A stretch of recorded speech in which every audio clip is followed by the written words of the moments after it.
There's probably not a person on the planet playing golf today that has not had some sort of back discomfort or injury that has sidelined them, kept them from playing, given them a lot of discomfort or pain. And there are different reasons for that. And my guest today elaborates on a fair number of those reasons, and you might be surprised at some of the things that he says.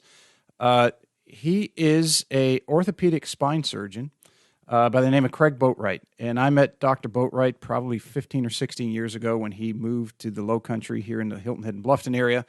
And he is one of the nicest people on the planet and a very, very smart individual. That is clearly evident if you look at his educational background, where he grew up in a very small town in Sylvester, Georgia, was a very, very good athlete and could have played various sports at the collegiate level, but chose to go focus on his academic studies.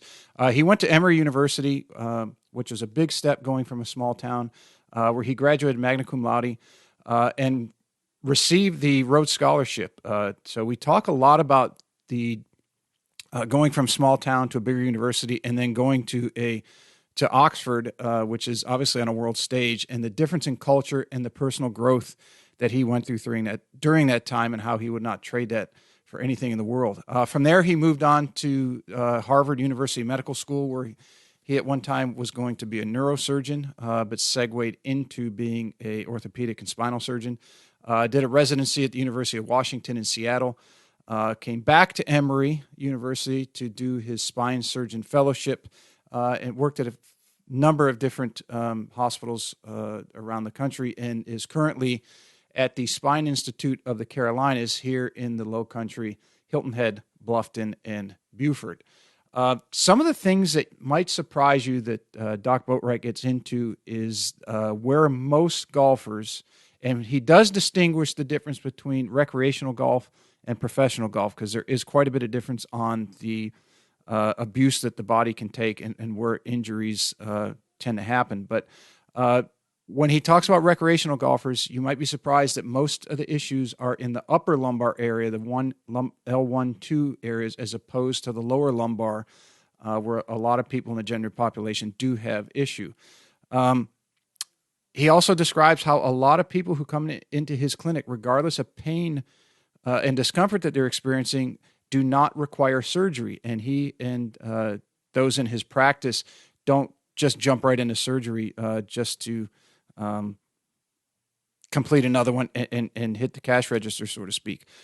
So we get into the various means that he and his team use to get people back to health, back to playing golf and enjoying life.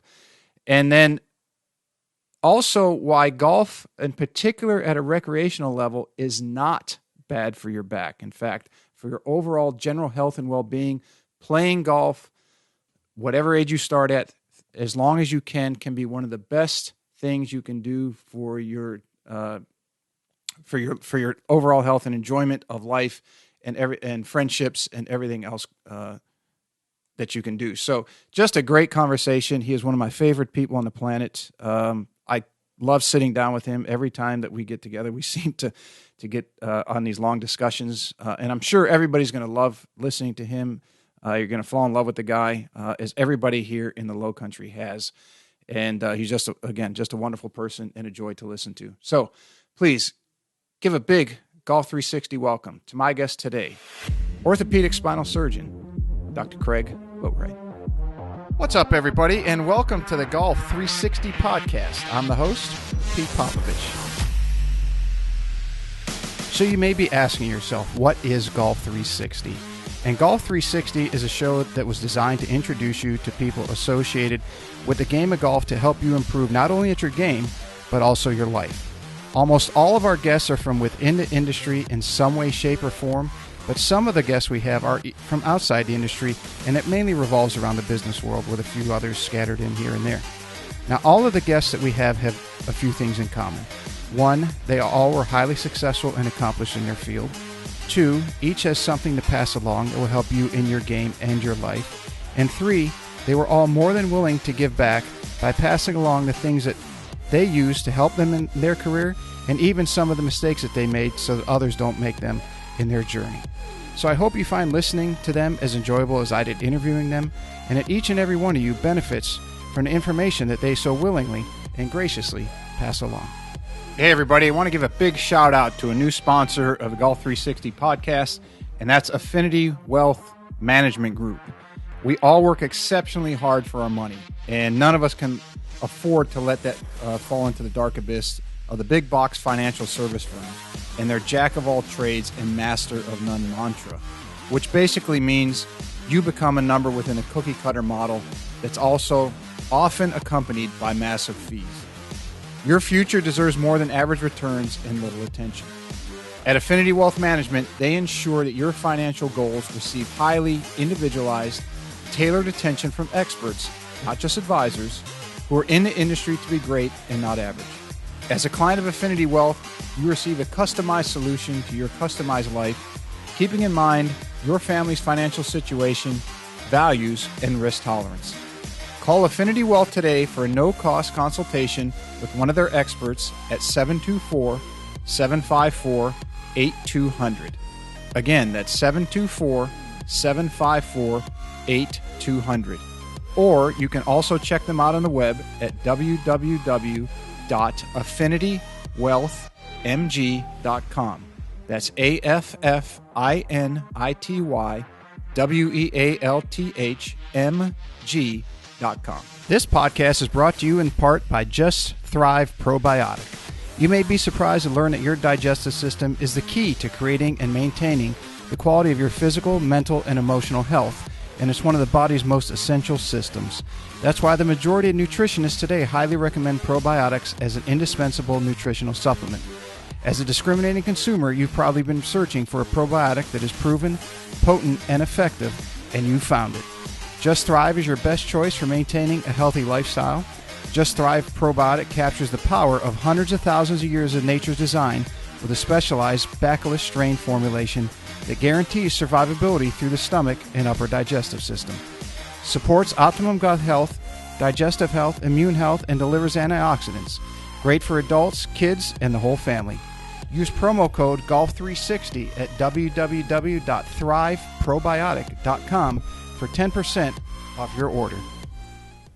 Okay, I'm here with the very, very smart and very likable, everybody's friend, Dr. Craig Boatright. Doc, thanks for coming on the show.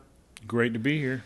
You know, when we were talking about you coming on, and when I talked to Brandy, your assistant secretary, I don't know her She's official my medical assistant. Medical assistant. So, and she said, well, what do you want to talk about? And I said, well, Doc and I used to, when we were driving around looking houses, and so we had so many conversations about the back and golf and the body, and Ingrid, your wife, would get sometimes a little irritated with us that she wanted you to look at the house and get my input, and we're sitting there talking about sports.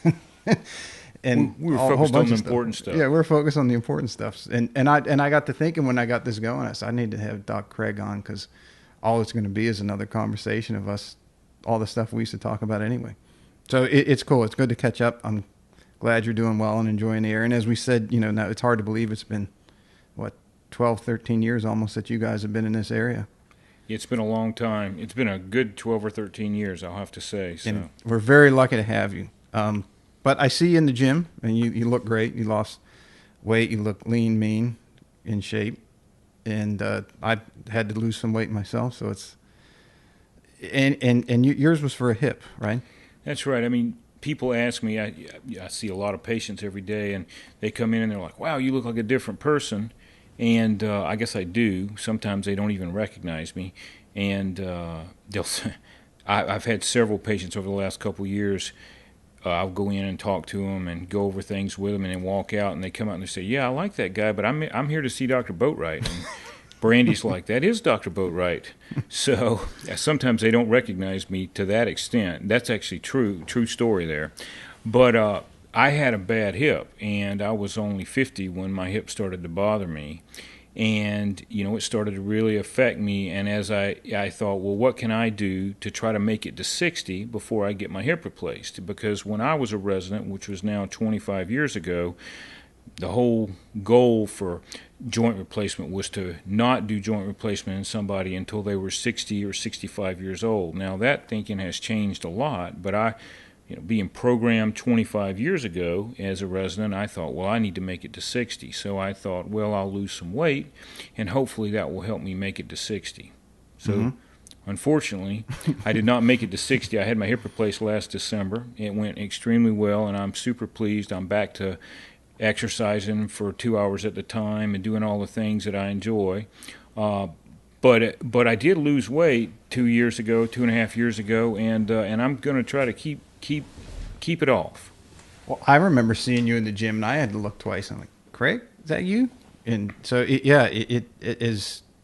As we get older, it's you can't do the things you used to, and now you got to do other things that you enjoyed maybe when you were younger, and you missed out on as you're growing your career and all those other things. But was the hip an old injury, or I know you're a really good basketball player when you were younger. Was it from something you did then, or does it just develop and wear out over time?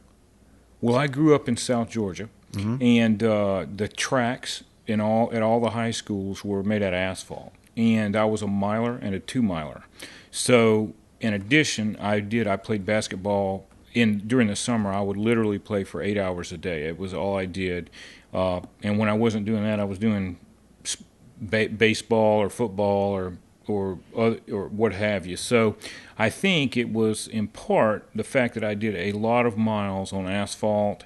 Even the formal tracks around the football fields were all asphalt back then, and I think that was hard on me. But my joint surgeon, basically Dr. Johnson, told me that anybody who wears out in their early 50s has what they call hip dysplasia.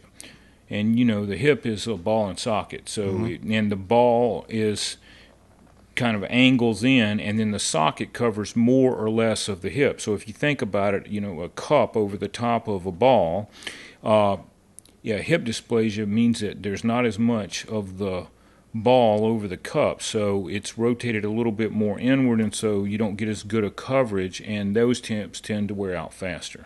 It's like a genetic predisposition to have a wearing out of the tissue faster. It can be genetic, and it can be something when children are born, they do aggressive screening for hip dysplasia.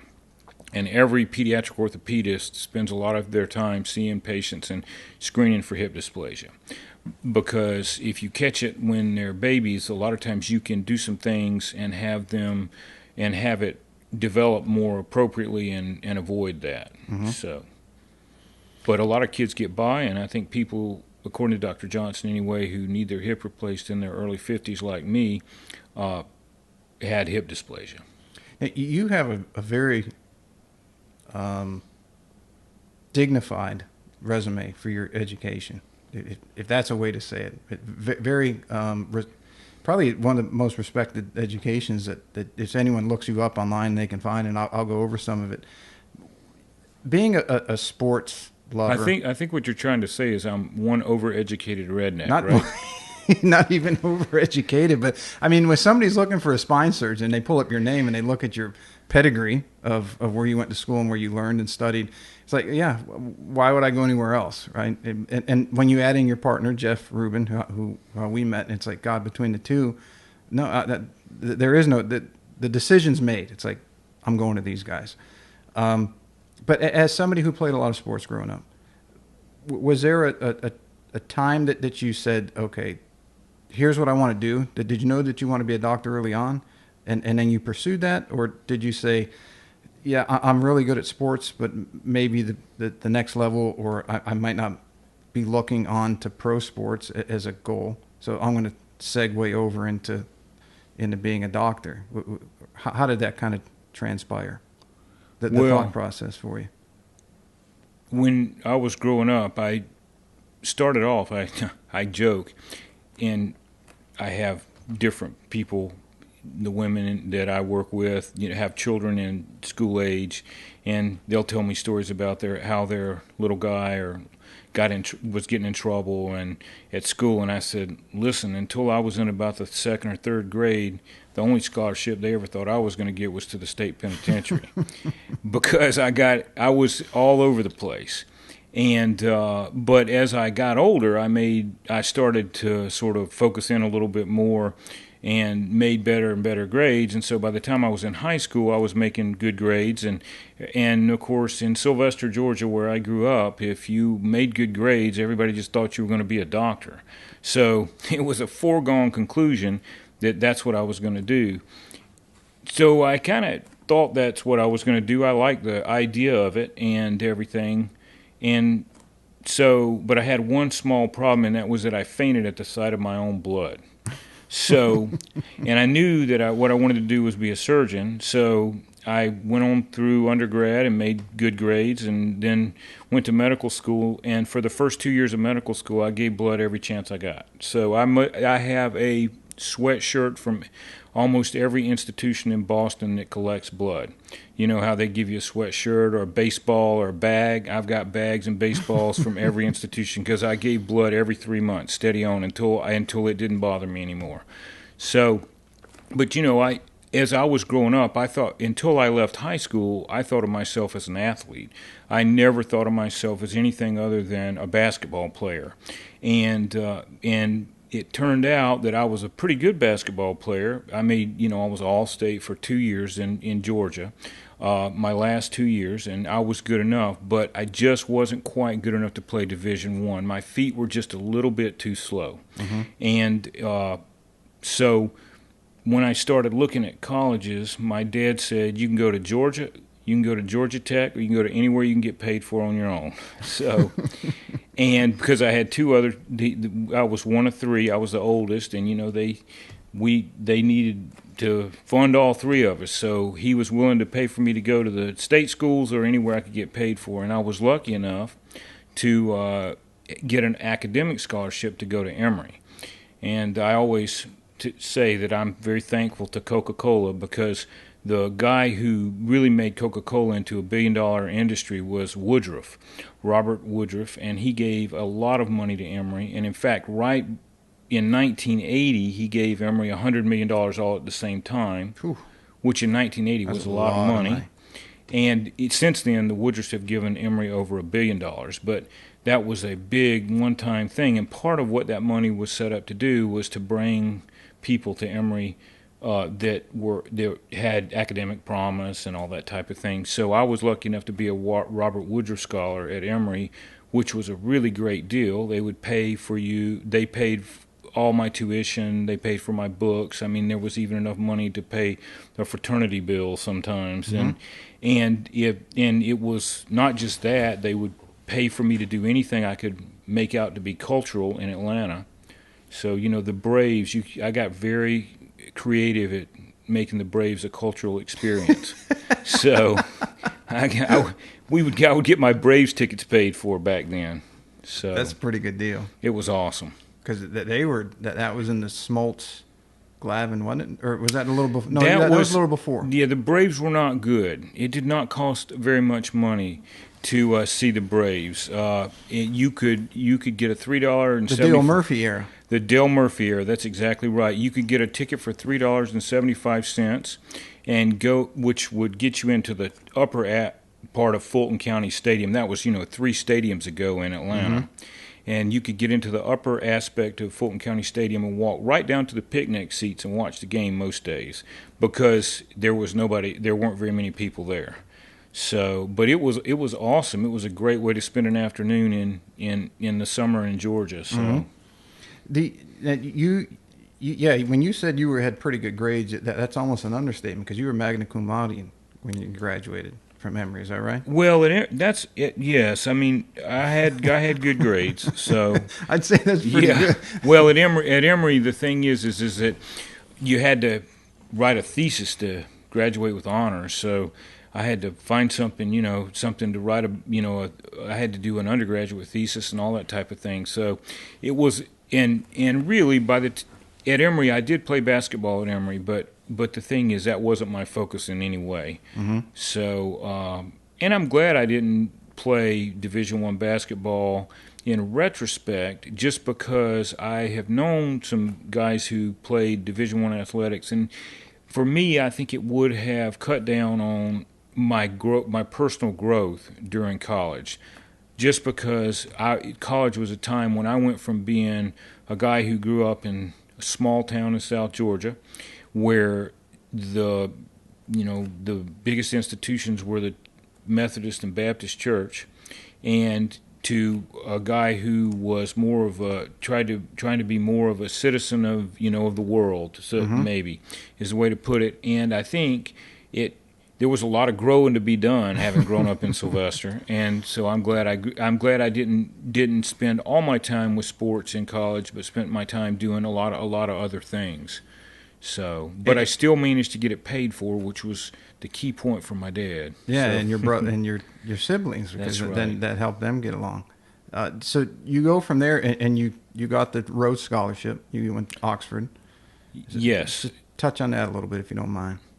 Well, that's just an awesome thing. I mean, Cecil Rhodes, we're in the year 2021, and, we're all about cancel culture, and, if everybody doesn't, even if they were in their time, we basically, people are being judged for things that in their time were not that horrible, but are horrible in our minds today and the way we view things today.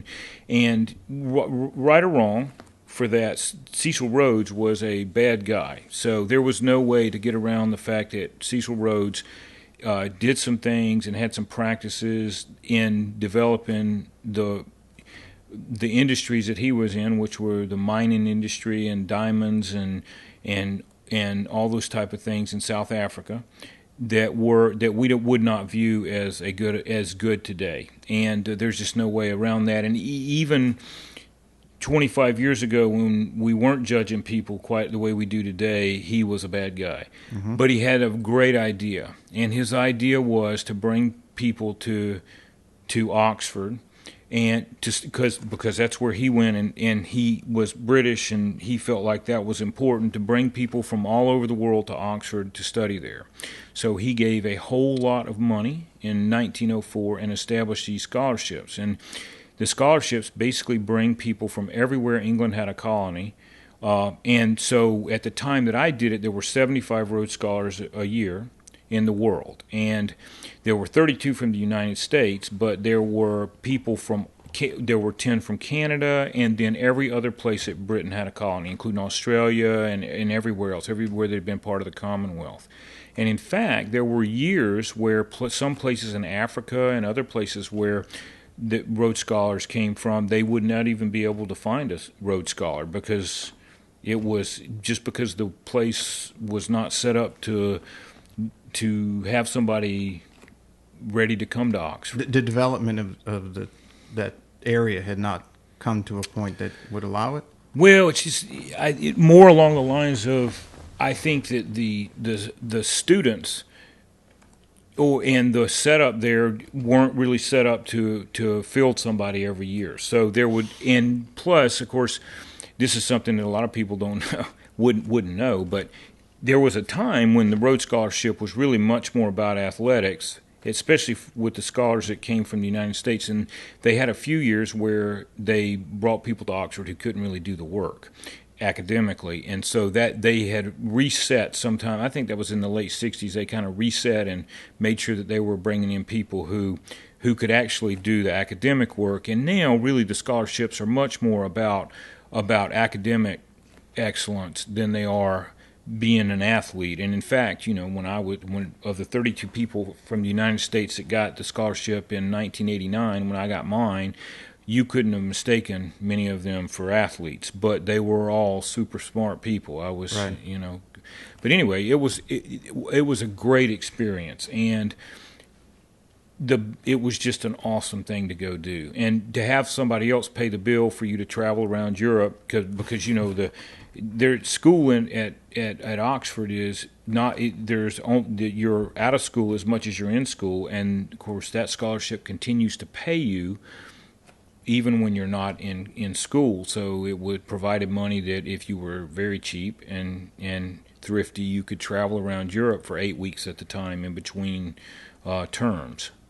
So it was an awesome thing. So you go from Sylvester, Georgia to Emory, and then Emory to to Europe, basically Oxford, UK, and then all around Europe. That had to expound on your development as a person, your growth as a person.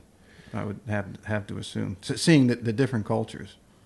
It did, and it was eye opening for a guy from Georgia. I mean, it was what I hope for my children. Mm-hmm. I think becoming a citizen of the world is important, and I think it's also what makes life worth living. I mean, it's really, those are things where you can enjoy and appreciate many things. I think being able to appreciate all different types of people is really important. And Oxford is so much more international than even Harvard.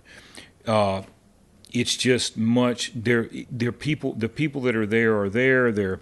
They're studying at Oxford, but they're still very much themselves. They're not. And so you learn so much more sitting around. And of course, every college. There are 35 colleges that make up Oxford. So Oxford's like a confederacy, really, of colleges, and each college has its own subsidized pub. So where you can get that. And one of the things that the English do way better than we do is beer, or they did back then.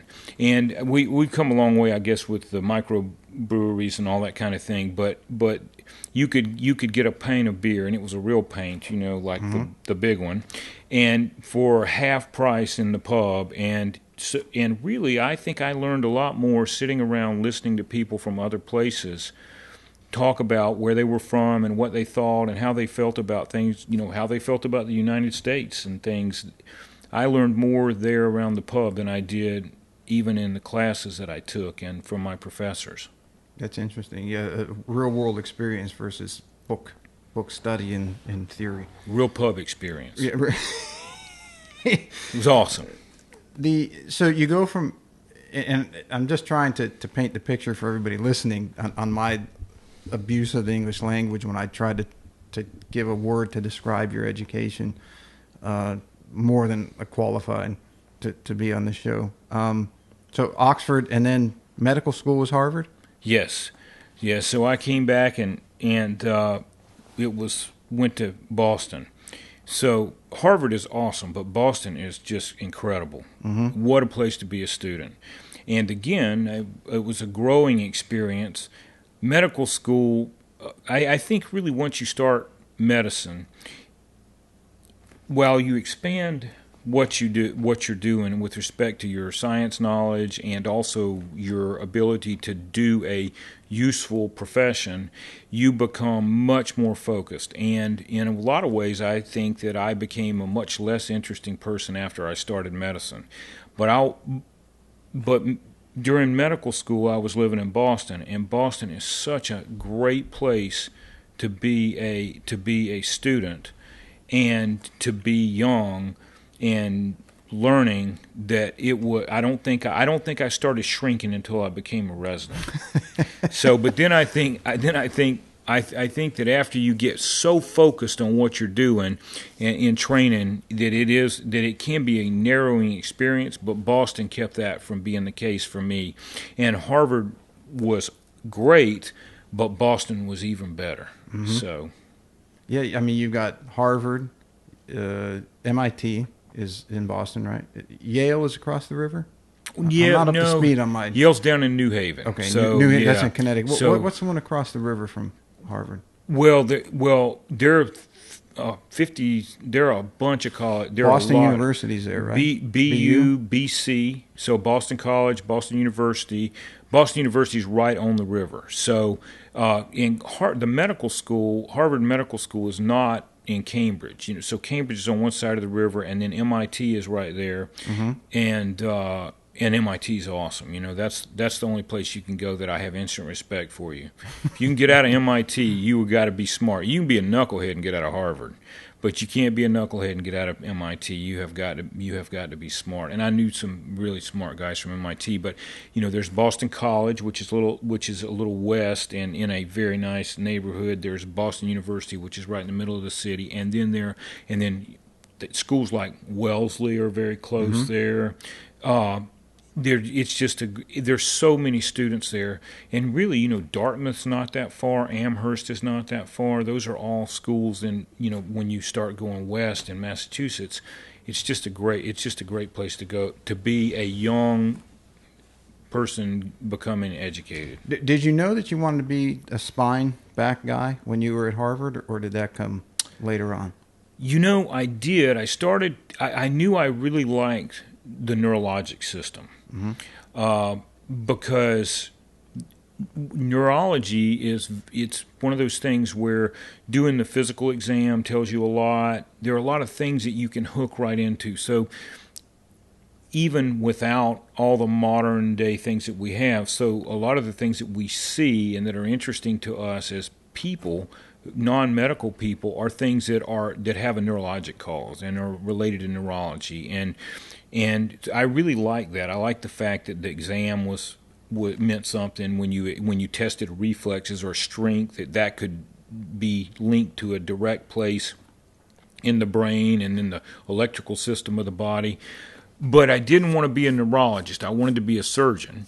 And so, I gave a lot of blood to be a surgeon. So, as we talked about. So, but I knew I wanted to be a surgeon. So I initially thought I was going to be a neurosurgeon, and I did a lot of neurosurgery.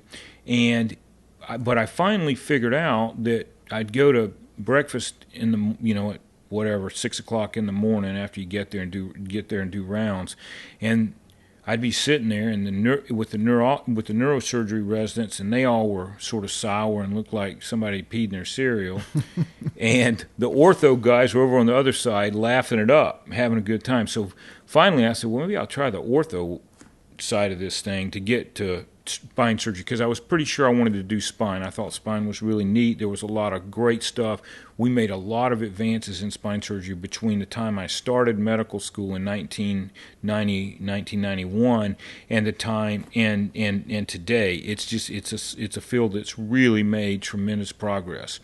And so I thought, well, maybe the orthopedic way is the better way to go. Those guys look happy over there. So I did a couple months of orthopedics and switched over. And glad I did, because orthopedics at the time was doing the part of spine surgery that required the more technical stuff, the equipment and the more technical things like hardware and all that type of stuff was really related more to the orthopedic portion of spine surgery than to the neuro portion of spine surgery.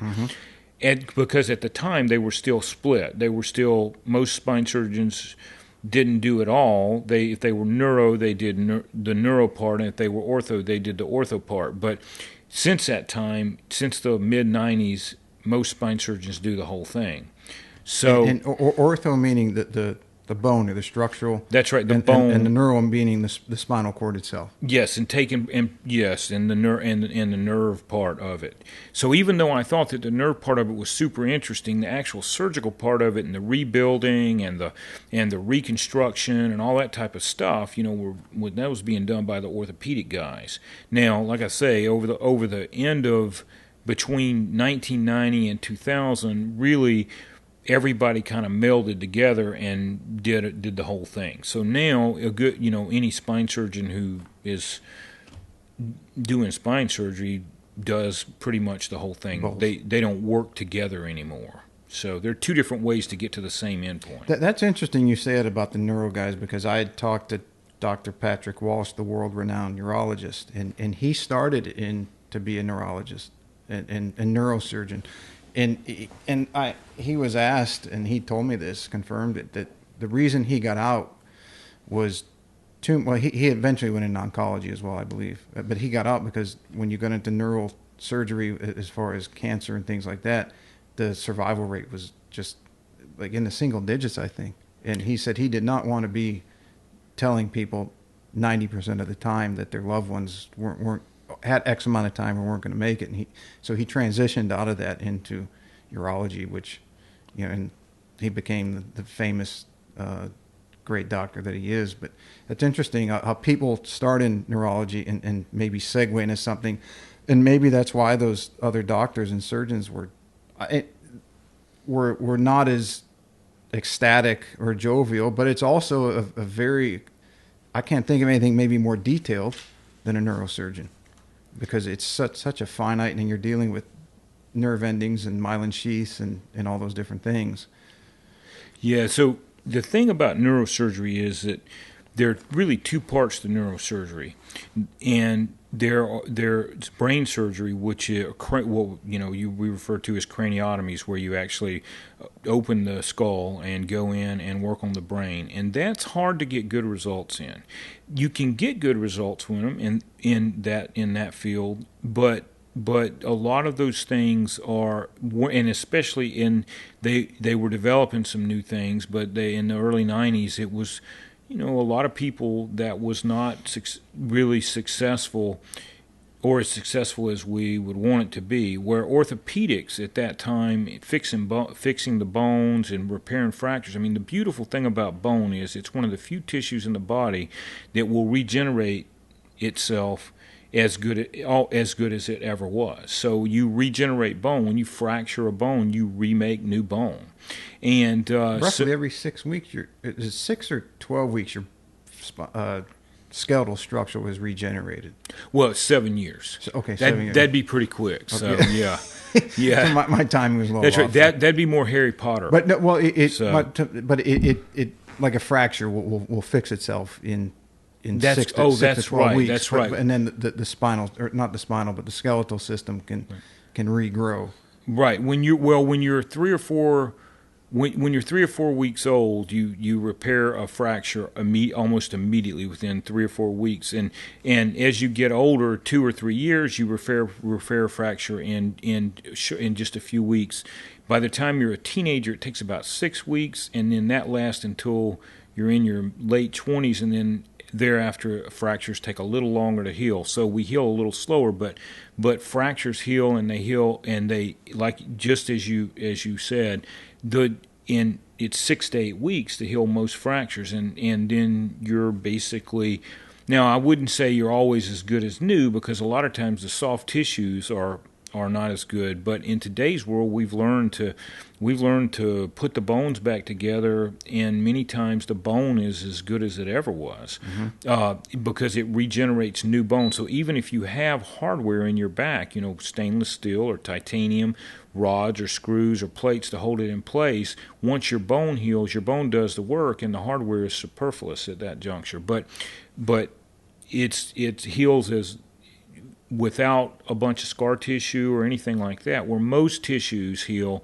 they don't heal with the same tissue, they heal with scar tissue, and that's not elastic and all that, and so you don't get as good a result. But that's the beautiful thing about orthopedics and bones, is that they heal, and they heal as functional with the same tissue that they started it with, which is bone. So it's successful surgery in a lot of cases. And so as an orthopedic surgeon, you're trained to take care of things that are elective a lot of times, that in other words, you don't have to have the surgery, but that if you do, that many times we get very good results in taking care of arms and legs and broken bones and things like that, or things that just need to be reconstructed. Where in neurology and neurosurgery, a lot of the things that the neurosurgeons take care of are really hard to get the best results in, and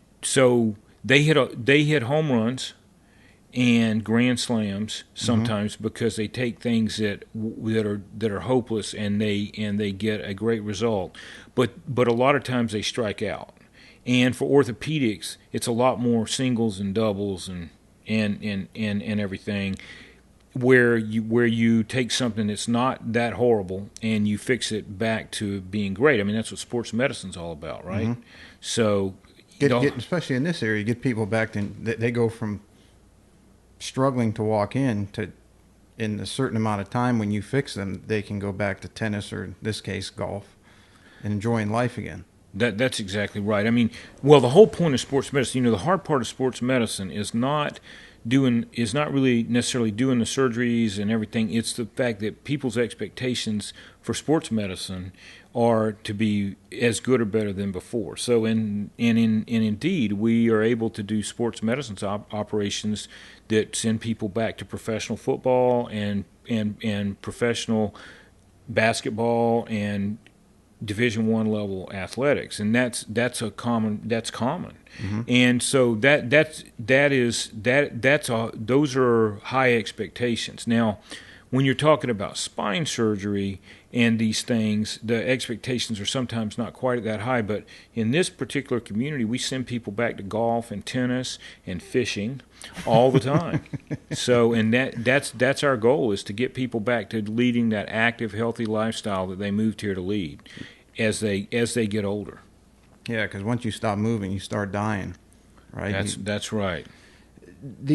In this area, and you're not a golfer, but you obviously you know golf, and as we already laid the foundation, the medical side and the body and the spine and the spinal cord and everything else exceptionally well. Back injuries are the number one thing that hurt golfers, whether they're a recreation, whether they're a really good amateur, whether they're a pro. Is it that the spine is just not made to move in the way that the golf swing demands? Or is it the lifestyle that we all have now, where we're sitting probably way too much and looking at phones and pads and computers and everything? You've been in this industry for a long time, and you've seen the transition of the modern tech world versus what used to be a much more active society. Do you have a theory on why golfers suffer so much from back injury? Because you get a lot of them on your table.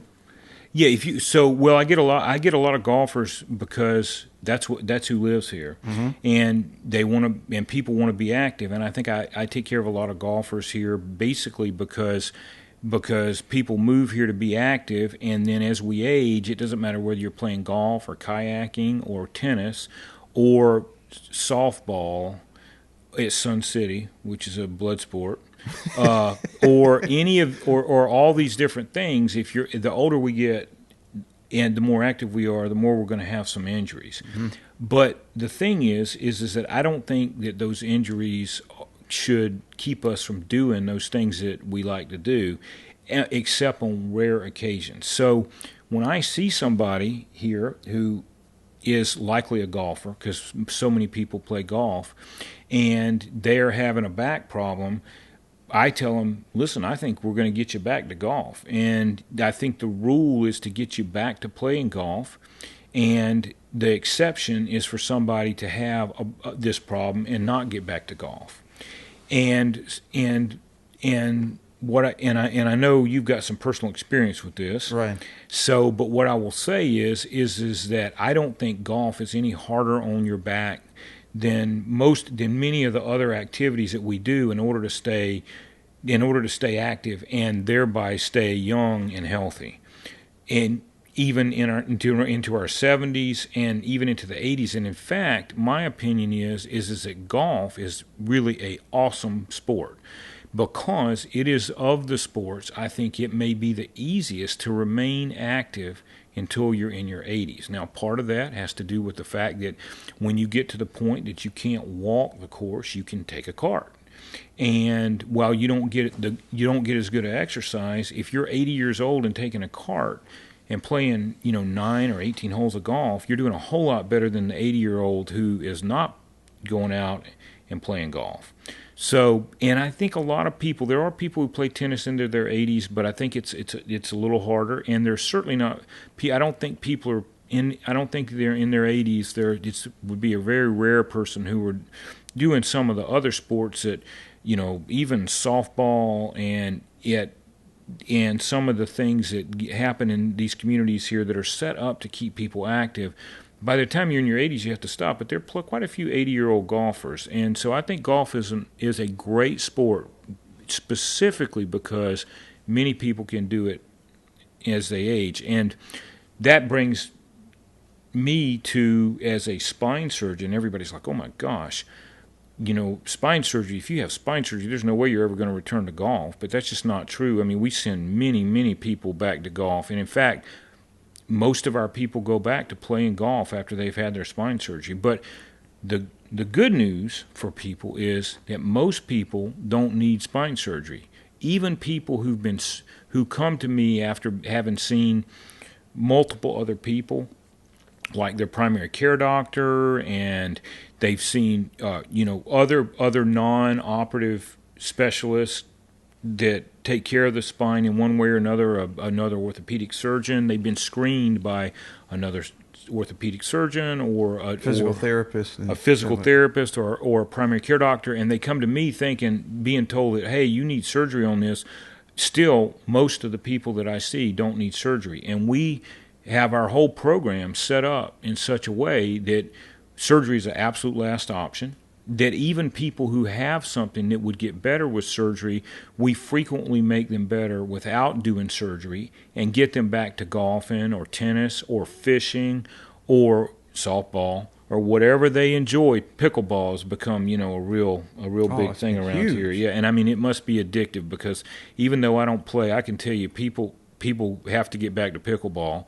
We get them back to that without doing a surgery on their back. And then some people, we don't make them good enough, and they have something that's amenable to surgery, and we do the surgery, and then they get back to their pickleball or golf or tennis or whatever it is. So that's really more the rule than the exception. What is there anything common denominators that you see when someone's been told that they need surgery? Let's say someone's here in your community, it's a golf community, and they've been told to go see you, and they're having trouble, and they're in pain, and they're not able to play as much. Are there any common denominators that you're seeing that people who play golf get into that will cause them pain but not necessarily require surgery, that something alternative might be a better option? Well, there are a few things that I think you do see more often in golfers. So, and the best example of that is an upper lumbar disc herniation. Mm-hmm. So the way the spine is set up, there's the neck, which we call the cervical spine, and then there's the thoracic spine. And the important thing about the thoracic spine is that you have the rib cage. So really the spine kind of runs down, if you think about it like a barrel. The spine is just one of the staves down the back of the barrel. There's a stave in the front, which is your chest bone or your manubrium in your sternum, and then there's the ribs that connect it together. And so your thoracic spine is very stable, but your lumbar spine sits between your pelvis, which you can think about as a bowl. It's made out of several bones and some really tough ligaments, but it's like a bowl, and above that is the thoracic spine, but in between are these free-floating segments, which we call the lumbar spine. And so they're under a lot more stress. And so weightlifters, young people who are doing things where they're loading their spine and then twisting, or just taking a lot of axial load, which means that, loading from top to bottom, where you push down on the spine, they tend to get disc herniations in the lower lumbar spine at L4-5 or L5-S1. But in the upper lumbar spine, those disc herniations come from twisting movements. So, for instance, swinging a big driver. A driver is an incredible tool. I mean, it's an incredible tool for hitting a golf ball a long way, but it is a huge lever arm. And even the ones that have the lighter heads and everything, the way we've engineered those things now, it makes a really powerful torque when you swing that thing the way we do nowadays, and that twists your spine. And so one of the injuries that I think you see more often in golfers than you do in other sports is an upper lumbar disc herniation. Well, the good news about disc herniations in general, and so those people might come into clinic and say, hey, doc, I was out, I hit a drive, and, my back started to hurt, and, by the next day it was going into my leg. A lot of times an upper lumbar disc herniation, because we're all set up like a map with the nerve system, may make you hurt in the thigh or just in your buttock or thigh and everything. And then we get an MRI, and the MRI indeed shows that you've got a disc herniation L1-2 disc or the L2-3 disc high up and it's pushing on the nerve. So you have this. So when that happens, you have this pressure on the nerve, and they come to see me, and I see this all the time, especially out in the little holes on the side where the nerves come out, these foraminal disc herniations. Yeah. I mean, the person comes in and they're like, "Doc, I am dying here. I need a back transplant right now." The foramen is where, just as somebody who's trying to picture this in their brain, it is where the stems come off of the spinal cord. That's that take correct. the nerve impulses and messages to whatever part of the body they're. That's correct. So the spinal cord stops at the bottom of the thoracic spine, and then below that it's just nerve roots. And the nerve roots are the things that come out, two at each level, one on the right and one on the left, through these little holes on the side of the canal called the foramen. So if you look at a model of the spine, you can see the holes on the side, and through each one of those comes out a nerve root, and then those nerve roots coalesce and become the nerves that go down into the leg. So the sciatic nerve is one of those, and everybody knows about sciatica. And sciatica is what people refer to when they've got a disc herniation that's irritating one of the nerve roots that makes up the sciatic nerve, and they have pain down the back of their leg. But there's also the femoral nerve, and in fact, with these disc herniations that we're talking about, this would be an upper lumbar pattern, which would be more the femoral nerve than it would be the sciatic nerve. But we don't call it.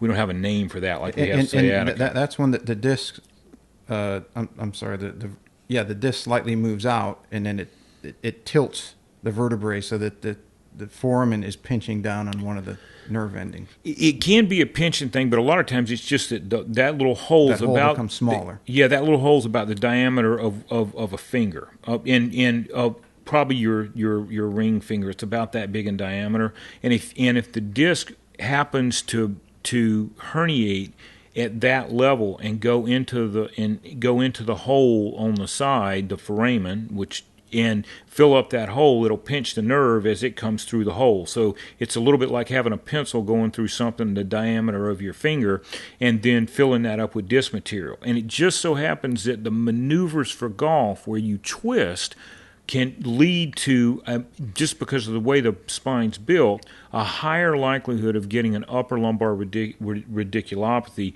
from a disc herniation in the hole on the side at L1-2 or L2-3 or possibly L3-4. So, which then gives you the equivalent of sciatica, except it's usually in the front of the leg. So people come in and with this, and they've got a disc herniation. We get an MRI, and we see that the hole on the side on their right leg hurts, and the hole on the right side at L2-3 is full of disc material, and the nerve is going through there too. So it's pushing on the nerve, and like I say, a lot of times they're like, "Doc, I gotta have a back transplant right now. This is horrible. I mean, I'm not going to make it here." And most of those people are super surprised when the back surgeon says, "Listen, the chances of you needing an operation for this are less than 10%. There's a high likelihood that we can make you better without doing a surgery on your back. So we're going to start with some physical therapy and some pain medicine, and if you don't have a contraindication, a non-steroidal anti-inflammatory medication like Motrin, Advil, Aleve, possibly medications like Neurontin, which are neurotransmitters that help. They're kind of like vitamins for nerves. Nerves are willing to put up with more irritation when there's a lot of that around, so sometimes we'll use those medicines. And if that doesn't work, then we'll try some steroid injections, where we basically use an X-ray machine and we put the needle right beside the hole where that nerve's coming out, and we put steroid in there. And the steroid that we use a lot now is Decadron, which is dexamethasone. It's the same steroid they're using for COVID. But, we've been using it for this for 50 years. So I mean, our only concern there was that they were going to suck up all the Decadron for COVID, and we weren't going to be able to give it to people for their back. But the thing is that most of those people are super surprised 3 months later when they're like, "Yeah, Doc, it finally went away, and can I go back and swing the golf club?"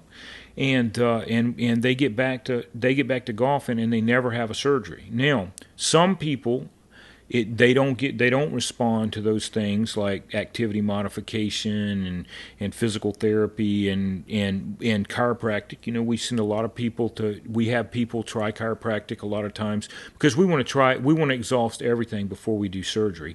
If you don't respond, now in today's world, we do these minimally invasive surgeries, which we call them minimally invasive, you call them less invasive, minimally invasive, but basically where we make small incisions and we're able to go in and take the disc herniation out and do less or minimal damage to the muscle and the soft tissue that we're going through to get there, and then people do well with that too. So those are also very successful operations with 90% plus good results.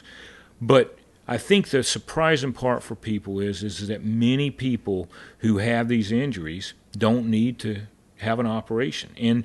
And they're always surprised when they see me and they've been told by the urgent care doctor or the ER doctor or even their primary care physician, hey, I think you're going to need surgery for this.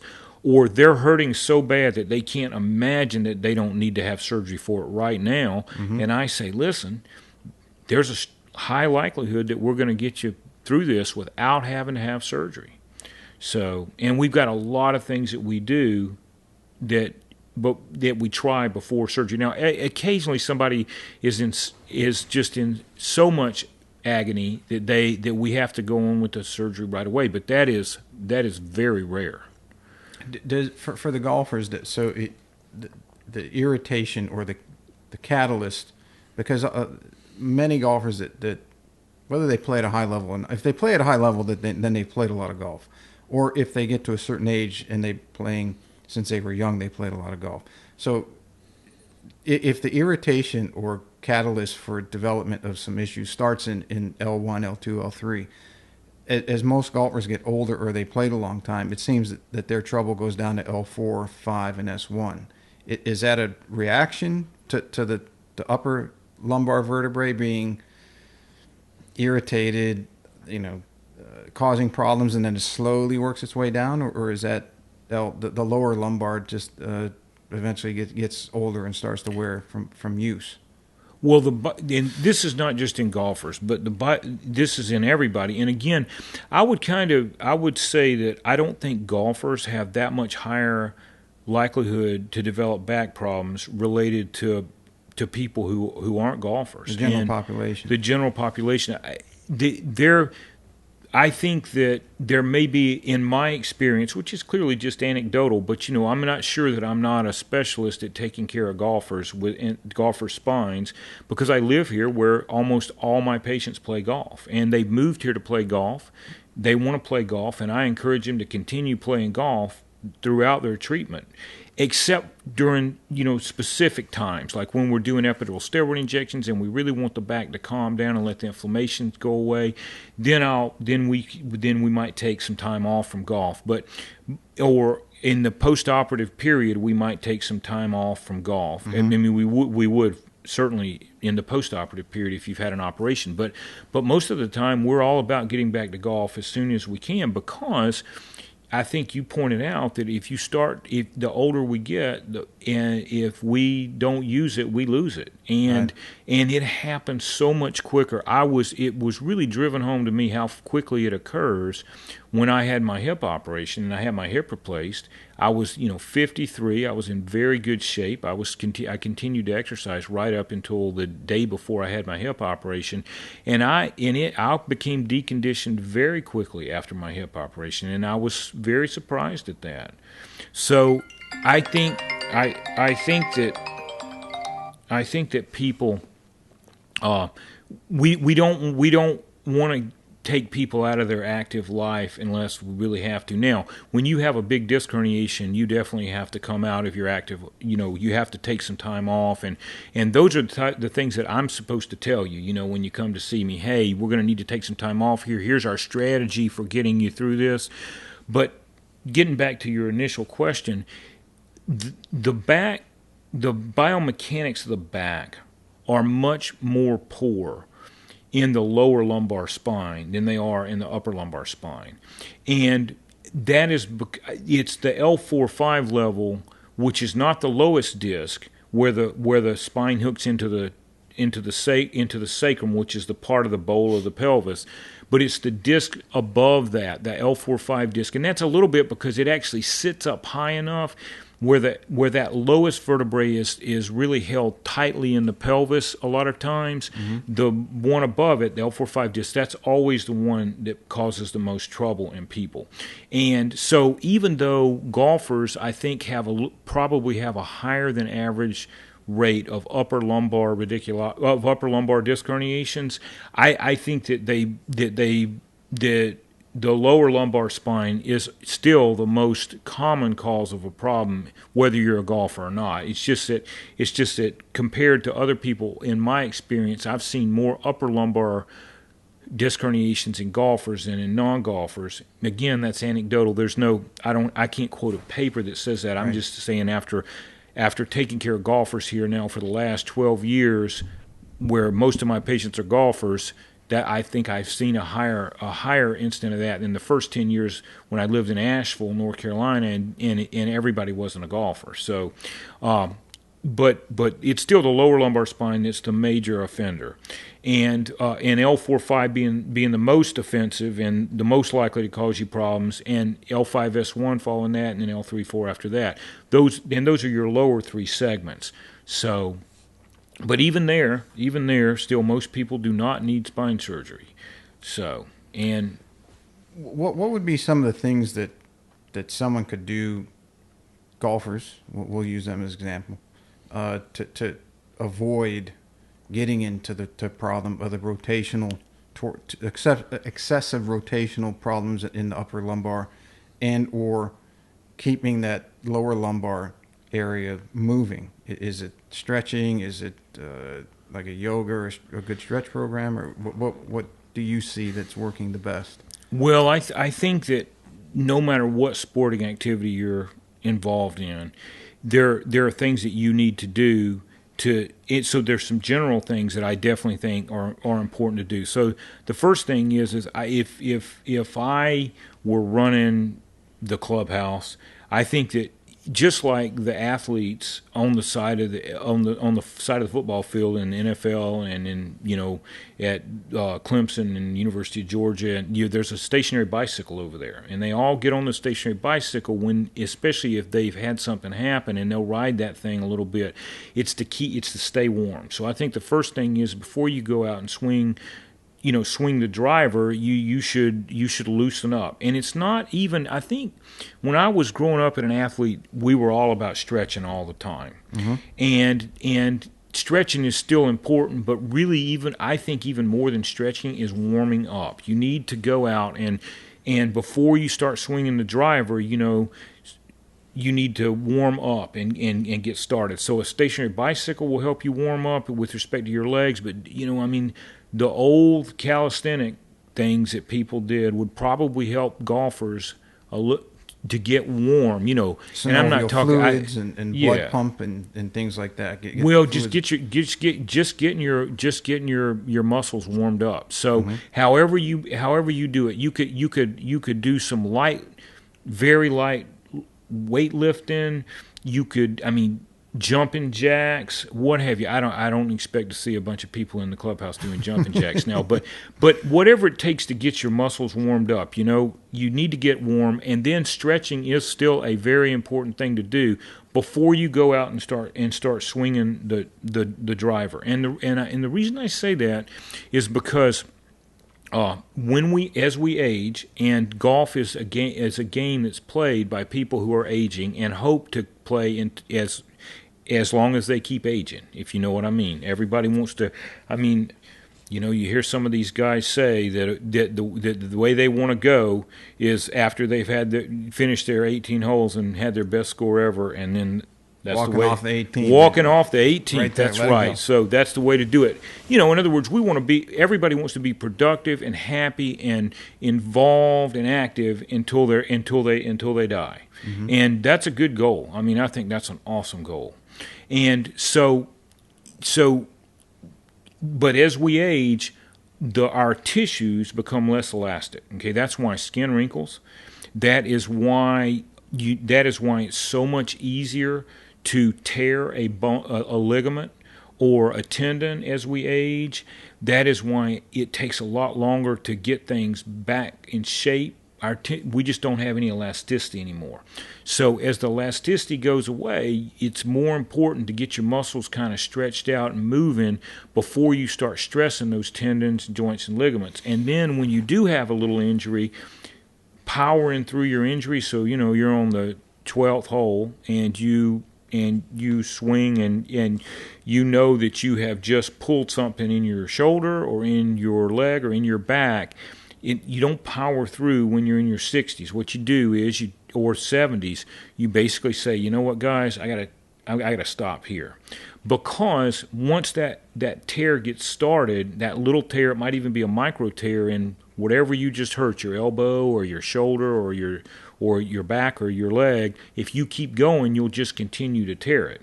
Where if you stop, and that's when taking some time off and taking a non-steroidal anti-inflammatory medication and everything can let that heal before it becomes a bigger problem. So repetitive injuries are easier to get as we age, and little injuries are more easily made into big injuries as we age. And all of those things are the fact because we don't have as much elasticity going on. So you need to warm up before you start, and warming up's even more important in my mind than stretching.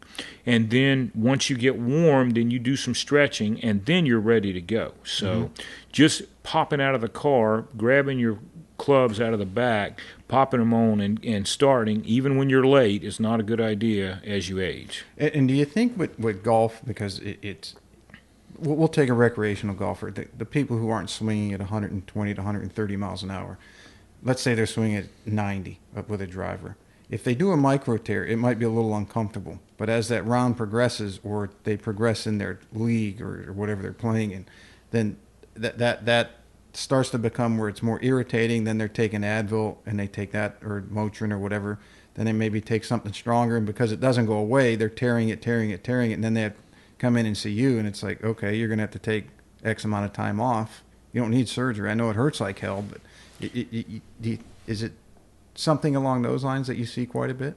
Yeah, that golfers can alleviate if they were to just have the discipline to make, okay, I might have done something, I'll take the next 10 days off to make sure it doesn't get worse. Yeah, and I'm not even sure it always takes a full 10 days. I think you hit on something, which is, I think that finishing up if you feel like you've had an injury is always a bad idea as we get older. No pain, no gain is not really a good strategy past about 30 for this type of thing. I mean, it's because I feel like what happens is you get a small injury and you get a stress injury or a repetitive injury going. And then, golfer's elbow, tennis elbow, all that kind of stuff, those are things that start off as a stress injury, and then you keep at it, and then you eventually do have to do something more drastic, like take quite a bit of time off to let it calm down. But if you have a strategy when you know that you've made something a little sore, taking an extra day off is a good idea as we get older, or not overdoing it, taking a non-steroidal anti-inflammatory medication and doing some real gentle things that don't make it hurt, but at the same time staying active. So, if you golf and you start to get a sore elbow, and it might be a good idea to take 3 or 4 days or even a week off, but don't just do nothing. Don't go sit on the couch. Go to the gym and, do some things that aren't stressing your elbow at all.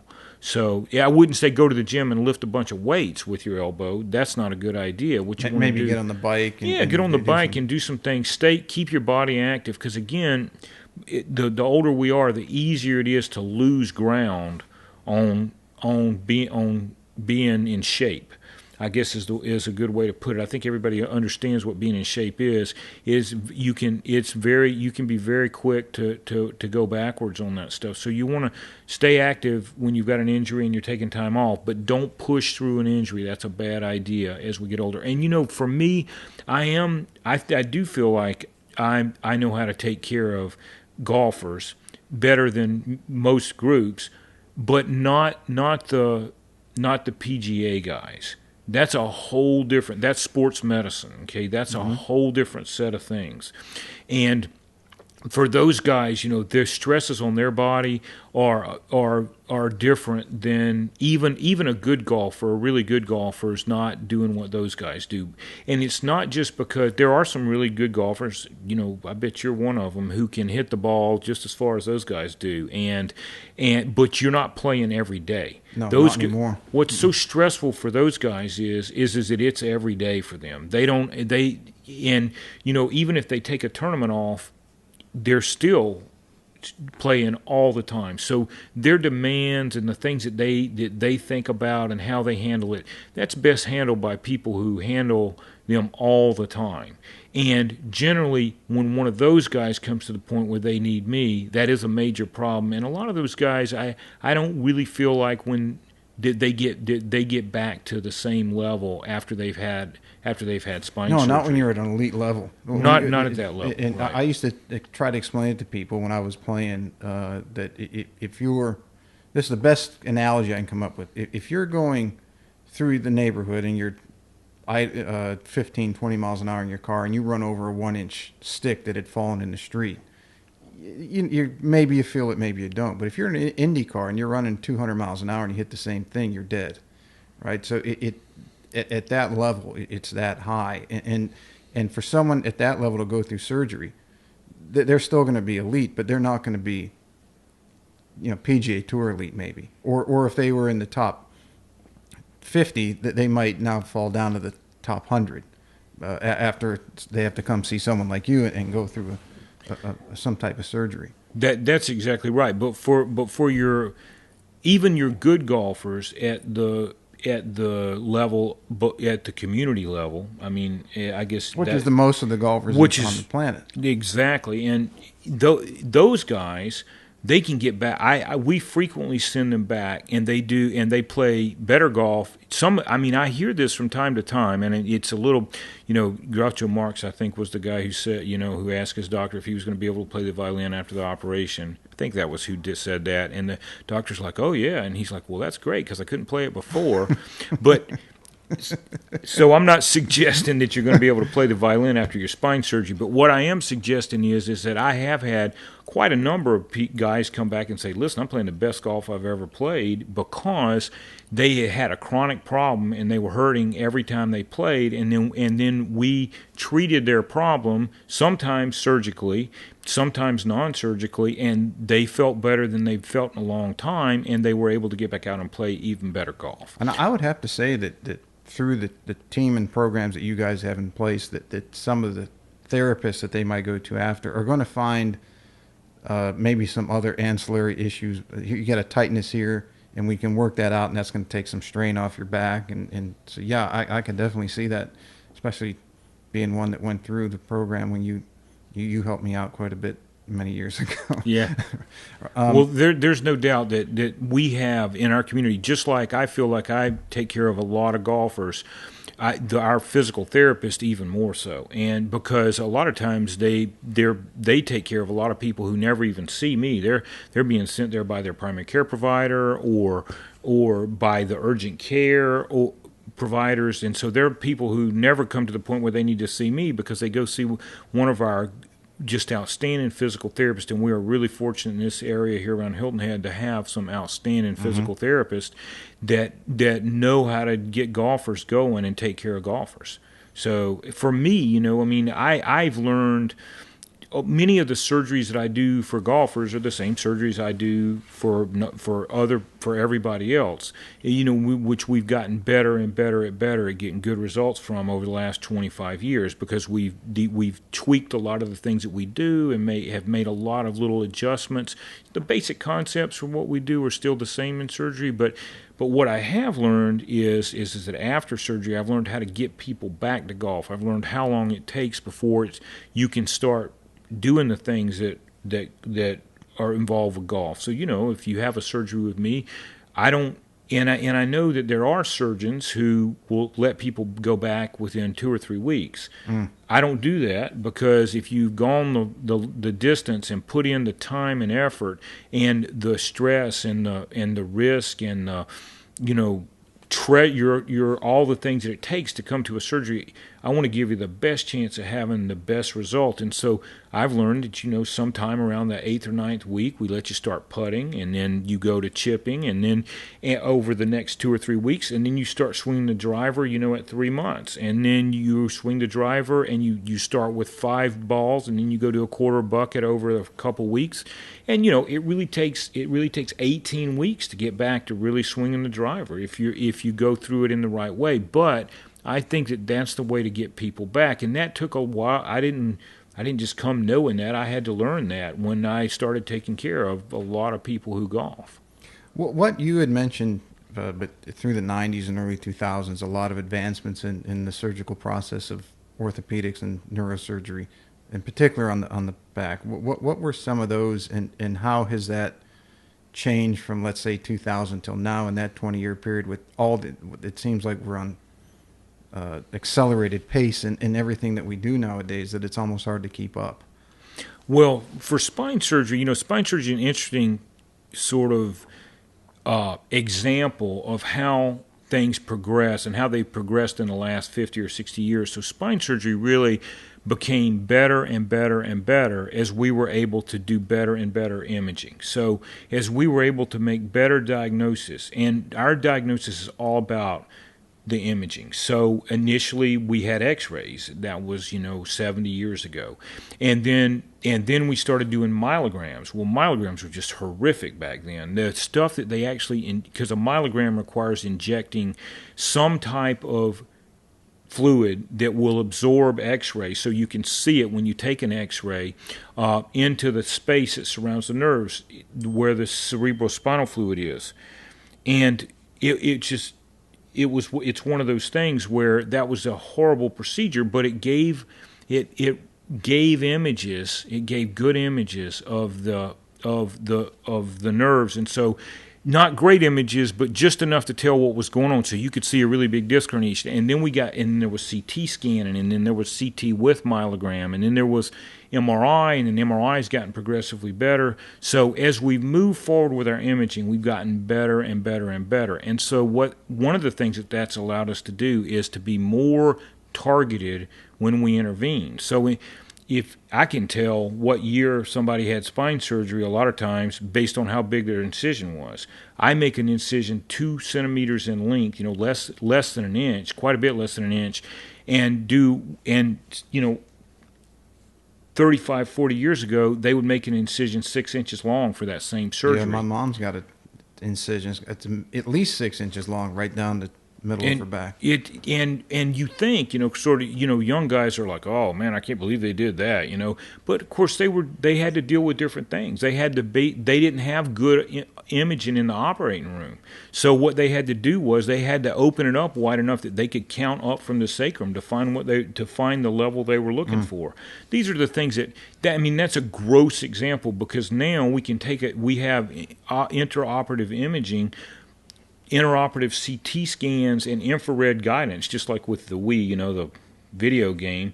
We use infrared guidance now, and we can put something within a millimeter of where we want to put it with just making a little hole in the skin. We don't even have to open it up and look. So that's one major advance. As the imaging has gotten better, it's made us able to do better and better spine surgery. And other areas are things like the biologics, which are things that are grown in the lab but have been part of the pathway in the body, such bone forming pathway in the body. So there's something that we use now called bone morphogenic protein. In the past we've had to tunnel over and take bone off the back of the pelvis, a bone graft and all that type of stuff. Now we use this bone morphogenic protein, which is one of the molecules that signals for bone to form in the bone-forming pathway of growing children or fracture repair. And they isolated that, and we use that now. We don't have to take a bone graft anymore for a lot of the procedures that we do. Or we use bone graft substitutes. So all those things have made the generalized procedure of taking pressure off nerves and or stabilizing the spine much more efficient now than they ever were in the past. That's amazing that advancements in technology like that. Yeah, well, what's great is when you see that people now who, it may have been that 20 years ago when you had a back surgery that your expectation for going back to golfing or playing tennis or kayaking or going on long walks or any of the things that people enjoy here as they age and to stay active was not very good. But now it's much better now. And part of that also is just our learning curve on the fact that we've learned that when we do one of these surgeries on people, even the bigger surgeries, that getting people up and moving faster keeps them from becoming that rapid deconditioning that can occur. And all these little things, everything from just the way we do the rehab and the timing of the rehab and everything, all those things have come together to make us a lot better now at getting good results than we were 20 years ago, and 20 years ago better than 40 years ago, and 40 years ago better than 60 years ago. Is targeting the imaging and then the specific targeting? Put it on pause for just a second. I got to see who this is. This is my call. All right, we're rolling again. So what I was asking was the specific targeting of the imaging that you have now. Does that allow for? Obviously, it allows you guys to be more specific with where you cut, and as you mentioned, the cuts are much smaller. Okay, rolling again. So, as we were discussing, the imaging has allowed you guys, you meaning surgeons, to pinpoint where you're going to do the cutting and go in, and so it's less invasive. So, has that led to the shorter recovery times because you're not cutting and tearing and moving as much around? Well, I'll tell you, it's led to shorter recovery times, but it's also led to a lot of better non-operative care too, believe it or not. I mean, so not just are we able to do less when we operate and be more focused and directed toward one thing and not have to do a lot of extra things to get to the same point, but we're able to diagnose things and treat things non-operatively with injections and with all other type of interventions, like things like radiofrequency ablation and all these things that you might hear, these buzzwords you might hear in the clubhouse. Mm-hmm. We're able to do all those things without, due to the fact that we're better able to make more accurate diagnoses and get to where we want to be without doing an operation.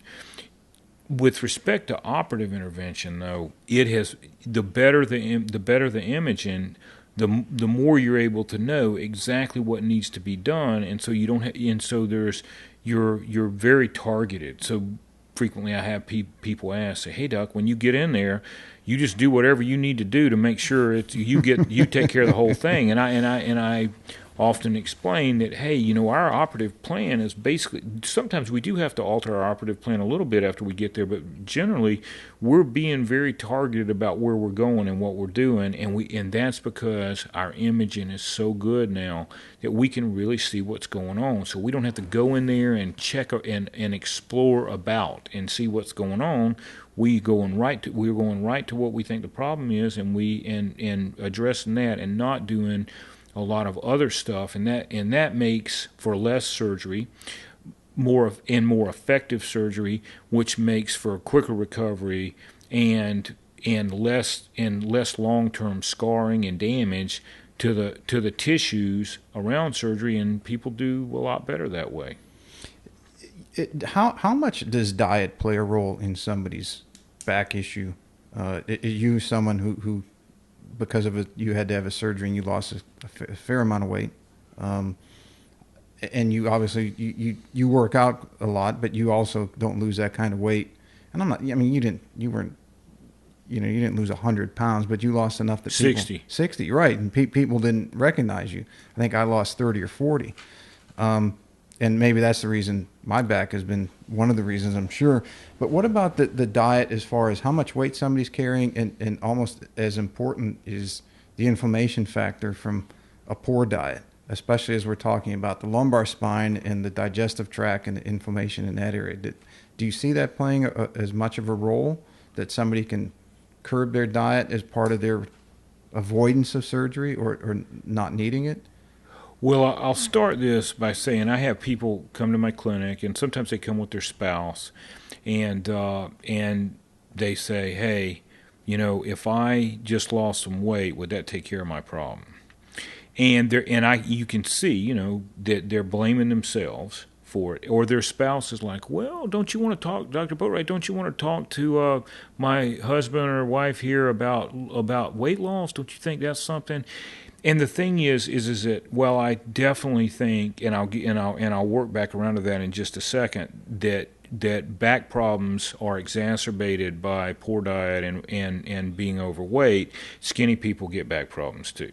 Mm-hmm. And so I try to make my patients understand that it's not completely their fault that they're having a bad back problem. And what I mean, and the reason I think that that's an important thing to say is because I don't think that browbeating or threatening people into losing weight and making them feel guilty is a good way to treat back problems. And the reason for that is because a lot of them will lose weight and eat better, and they'll still have a back problem. Mm-hmm.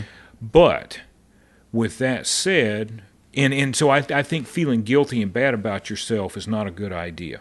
Now, with that said, I will say that I see many men, because men carry weight differently than women, and golfers. There are a lot of golfers who we both know who are not in the best of shape.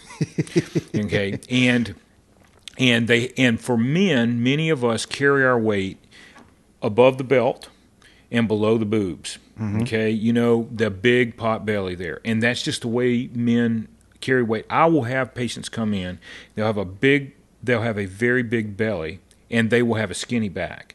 So, in other words, I always say to the other part of my team, Pia Webb, who's the nurse practitioner that's part of my team and her team, our team, and I say, Pia, I hope this has got a skinny back, because they certainly don't have a skinny tummy. But that, if you think about it, the way the back is built, and of course, again, it helps to be able to picture what the spine looks like here, but they're these very short, powerful muscles in the back. We call them the paraspinal muscles, and they go from those spinous processes, those outriggers that stick straight out the back that you can feel if you're thin. You can feel those bumps in your back. They look like fingers coming off the vertebrae. They look like fingers coming off the back, and they go to the fingers off the side of the vertebrae, and a major portion of, quote, core strength is having strong paraspinals. So, and they're balanced. Whatever sticks out in the front has to be balanced by those. So your center of gravity moves progressively forward the bigger your belly is, right? Mm-hmm. And it's like any seesaw. We all understand a seesaw. If you move where the board sits on the middle, or the center of gravity, or the fulcrum, or whatever you want to call it, one way or the other, it's a multiplier. It's not just 1 and 1 equals 2. It's a multiplier. It's 2 times 3 equals 6, not 2 plus 3 equals 5. So, right. So when you multiply it, it puts a lot more stress on those muscles in the back. It puts a lot more strain on your back. It strains everything there. It takes you out of, and that can make your alignment not as good. And then and so that wears on the system. It's just like, if you've got something that fits exactly right, well, and you have a lot of motion there, or repetitive motion, or repetitions, that does a lot better than something that doesn't quite fit just right. There's a lot more wear there. So if you take your back out of the just right alignment because you're overweight and you're pulling on it in a little bit different way, the wear and tear on your back is a lot more. So there is no doubt that being thin and being in good shape, which means you're going to have a stronger core, not just your paraspinals, but also the abdominal muscles and everything. Because, of course, if your abdominal muscles are strong, which is, when we talk about our strong core, we're talking about those things. What that does is that also pulls your abdomen in a little bit, right? you got good tone there. It pulls your abdomen in a little bit, and decreases that lever arm that's going out front. All those things function to make back pain more likely, I think, and also harder to get over. So if you lose weight, I think it's very helpful. I don't think you can blame yourself, though, for your back problem necessarily just because you're overweight. And so the way that translates to golf is, I mean, there are a lot of golfers, who, have a tummy. Mm-hmm. And if they lost the tummy, they would probably it would probably be easier on their back. But can you blame their back problem on being overweight? The answer to that is no, because thin people get back problems too. Back problems are ubiquitous. I tell people all the time they're existential, part of the human condition. And so when people ask me, my dad and my grandfather and my uncle all have back problems, does that mean I'm going to have a back problem? Well, not necessarily. People have back problems, and there are some things about back problems that are hereditary. Much of back problems are not hereditary. It's just part of being a person. Mm-hmm. It's life in general.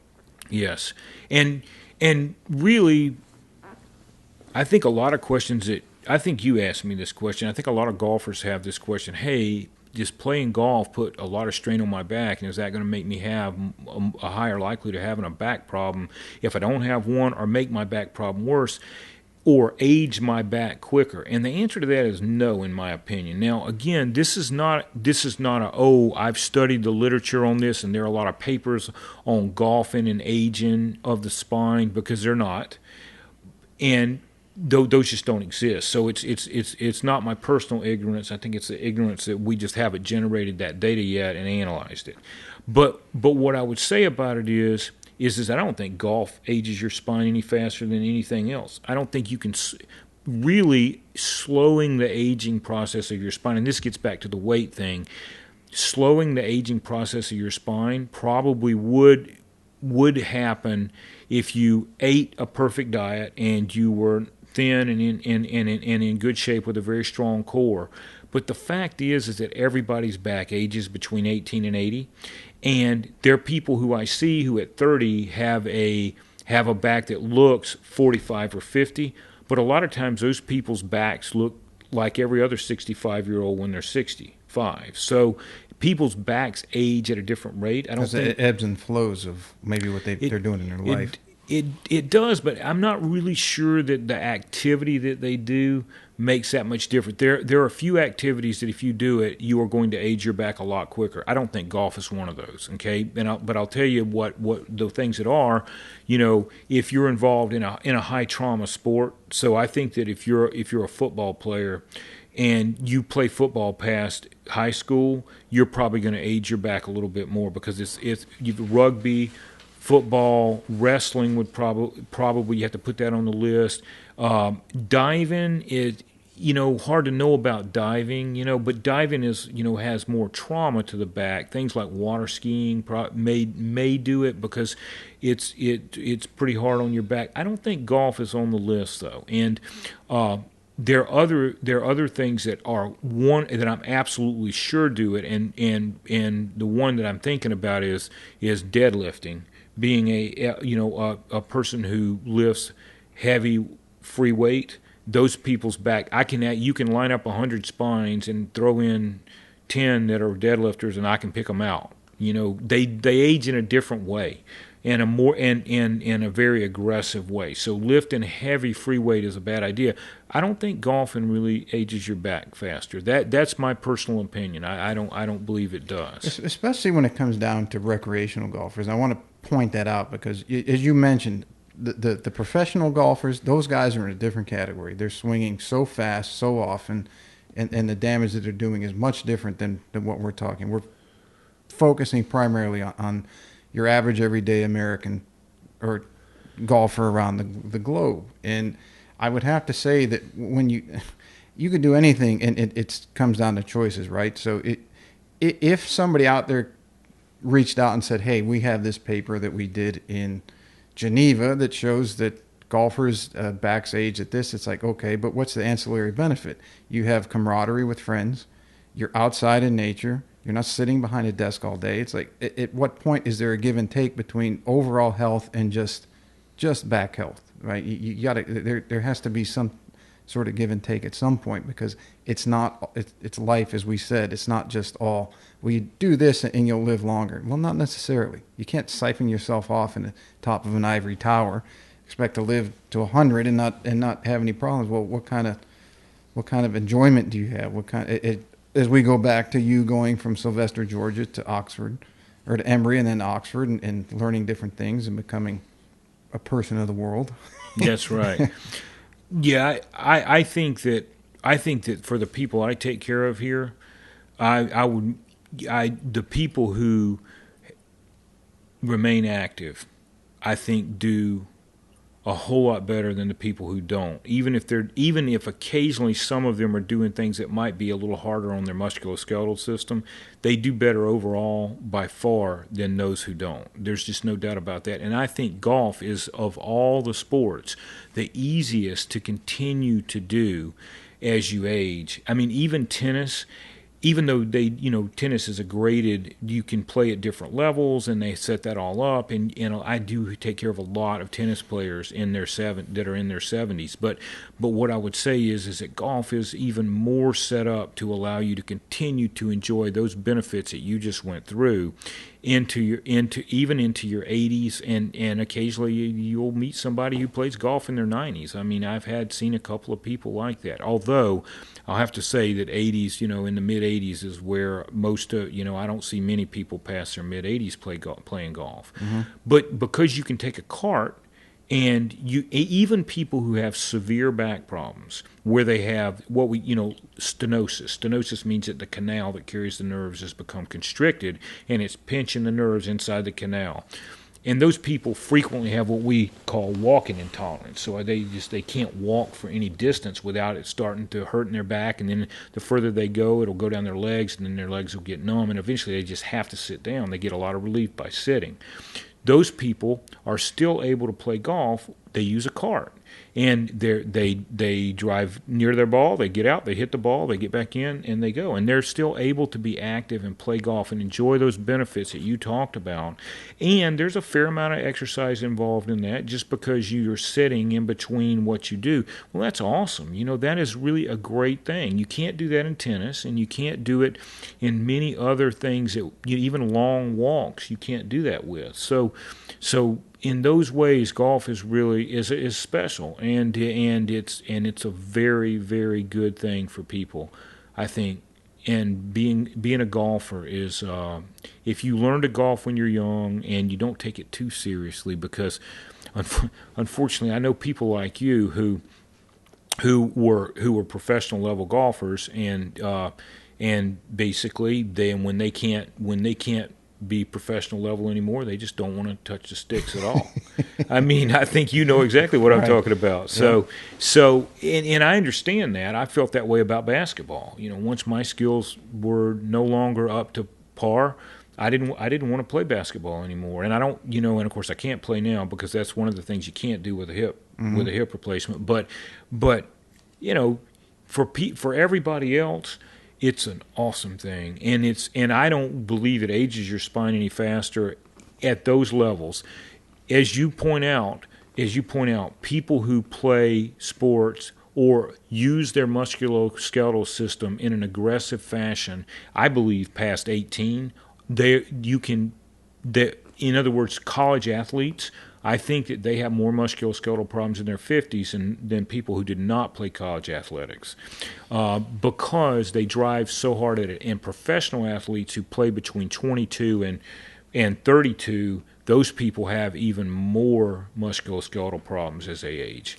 I tried to. I mean, Dan Hellman, who we talked about, you listen, I think, his podcast. He's a therapist and trainer to a lot of people on the PGA Tour, or maybe not a lot. I don't want Dan calling me and saying, "Hey, I know I'm good, but don't put me like I'm working with everybody." I mean, he works with a fair amount, and he said that those players know that the price that they're going to pay for the level that they're going to play at, eventually, that payment is going to come due, and it's in the price of their body. They're not going to have, most likely not going to have a fun time physically when they're older, for the most part. Not at the modern day game where they're swinging. The clubs are getting lighter. They're swinging faster and harder, and they really don't have an off season anymore, right? I mean, look at the wraparound season has started already, where it used to be this time of year golfers were taking it easy, getting ready for holidays, spending time with their kids, and then January it would kick off again in Hawaii. But nowadays, they might have a couple weeks off, but as you mentioned, they're playing at home. That's the cost of time to pay the piper at some point. There is no doubt about it. And in this area, and mainly because I think they like to play golf, there are a lot of retired NFL athletes here. Mm-hmm. And they didn't pay them $1 billion back then, No. So those guys played football, and they were the same. They're guys that we watched on TV in the 70s and early 80s, and they're retired here now. And those guys struggle. They struggle with their back. I mean, their back is a real problem for them. But they've had their knees replaced now and their hips replaced, and their back gives them a lot of trouble. And it's because that's a rough game to play for 30 years. And most of those guys, or however long they started playing when they were 5, and they played until they were 35. A lot of them, and it was a hard way. It was a hard way to live. So you had mentioned, like the power lifter type guys, and their back is a damage, and like Ronnie Coleman, right? He was Mr. Olympia 8 times in a row, and his whole spine is fused now. Yeah, and, I mean, I think it's probably good, and you alluded to it a little bit, that it's good to do exercises for your back, lifting weights, but to try to put super heavyweight loads on your spinal column at a continual level, time after time, week after week, and year after year, eventually it's going to break. That's not meant to do that. Well, Ronnie Coleman, he was just like a professional golfer, so he was doing it at a professional level. Right. The difference between deadlifting and doing heavy weights and is that even the guys who are doing it at the clearly amateur level, but are faithful at doing it, because the only way you can get any results here is you have to do it all the time. Or if you don't, you become deconditioned really quickly, and if you're all pumped up like those guys are, they become deconditioned even quicker. It's a little bit like thermodynamics. The hotter in the cold, the quicker it goes. So in their case, they become deconditioned in a hurry. So they really have to stay after it. But even at the amateur level, it really shows. It doesn't show at the amateur level, I don't think, in golf. I don't think it shows at the amateur level for tennis. I don't think, and I think it actually shows in other ways, positive ways, for those things. When you're in your 60s and you're still active playing golf or tennis or kayaking or doing things that that don't beat your body up too badly. I don't know about pickleball, because it's not been around long enough. I joke with people. The smoking was invented by the cardiac and the vascular surgeons, and pickleball was invented by the orthopedist, because it does generate a fair number of orthopedic injuries. But it's such an awesome sport. People love it. I think it makes them happy. All those things that you were saying that are benefits. The social aspect, the human element. It's just awesome for them. But the issue is that is at an amateur level, almost all these sports are okay, and I don't think they age your spine any faster, and I certainly don't feel that way about golf. Once you get past the amateur level, that's a little different, and it's just like throwing athletes. You can pick a throwing athlete's shoulder and elbow out after after so many years. They all have the same degenerative pattern in their shoulder and elbow, and have trouble with that later. So but you gotta do a lot of it for it to show up like that. So there's only Nolan Ryans are the exception, right? The guy was pitching into almost 50 years old and throwing major heat.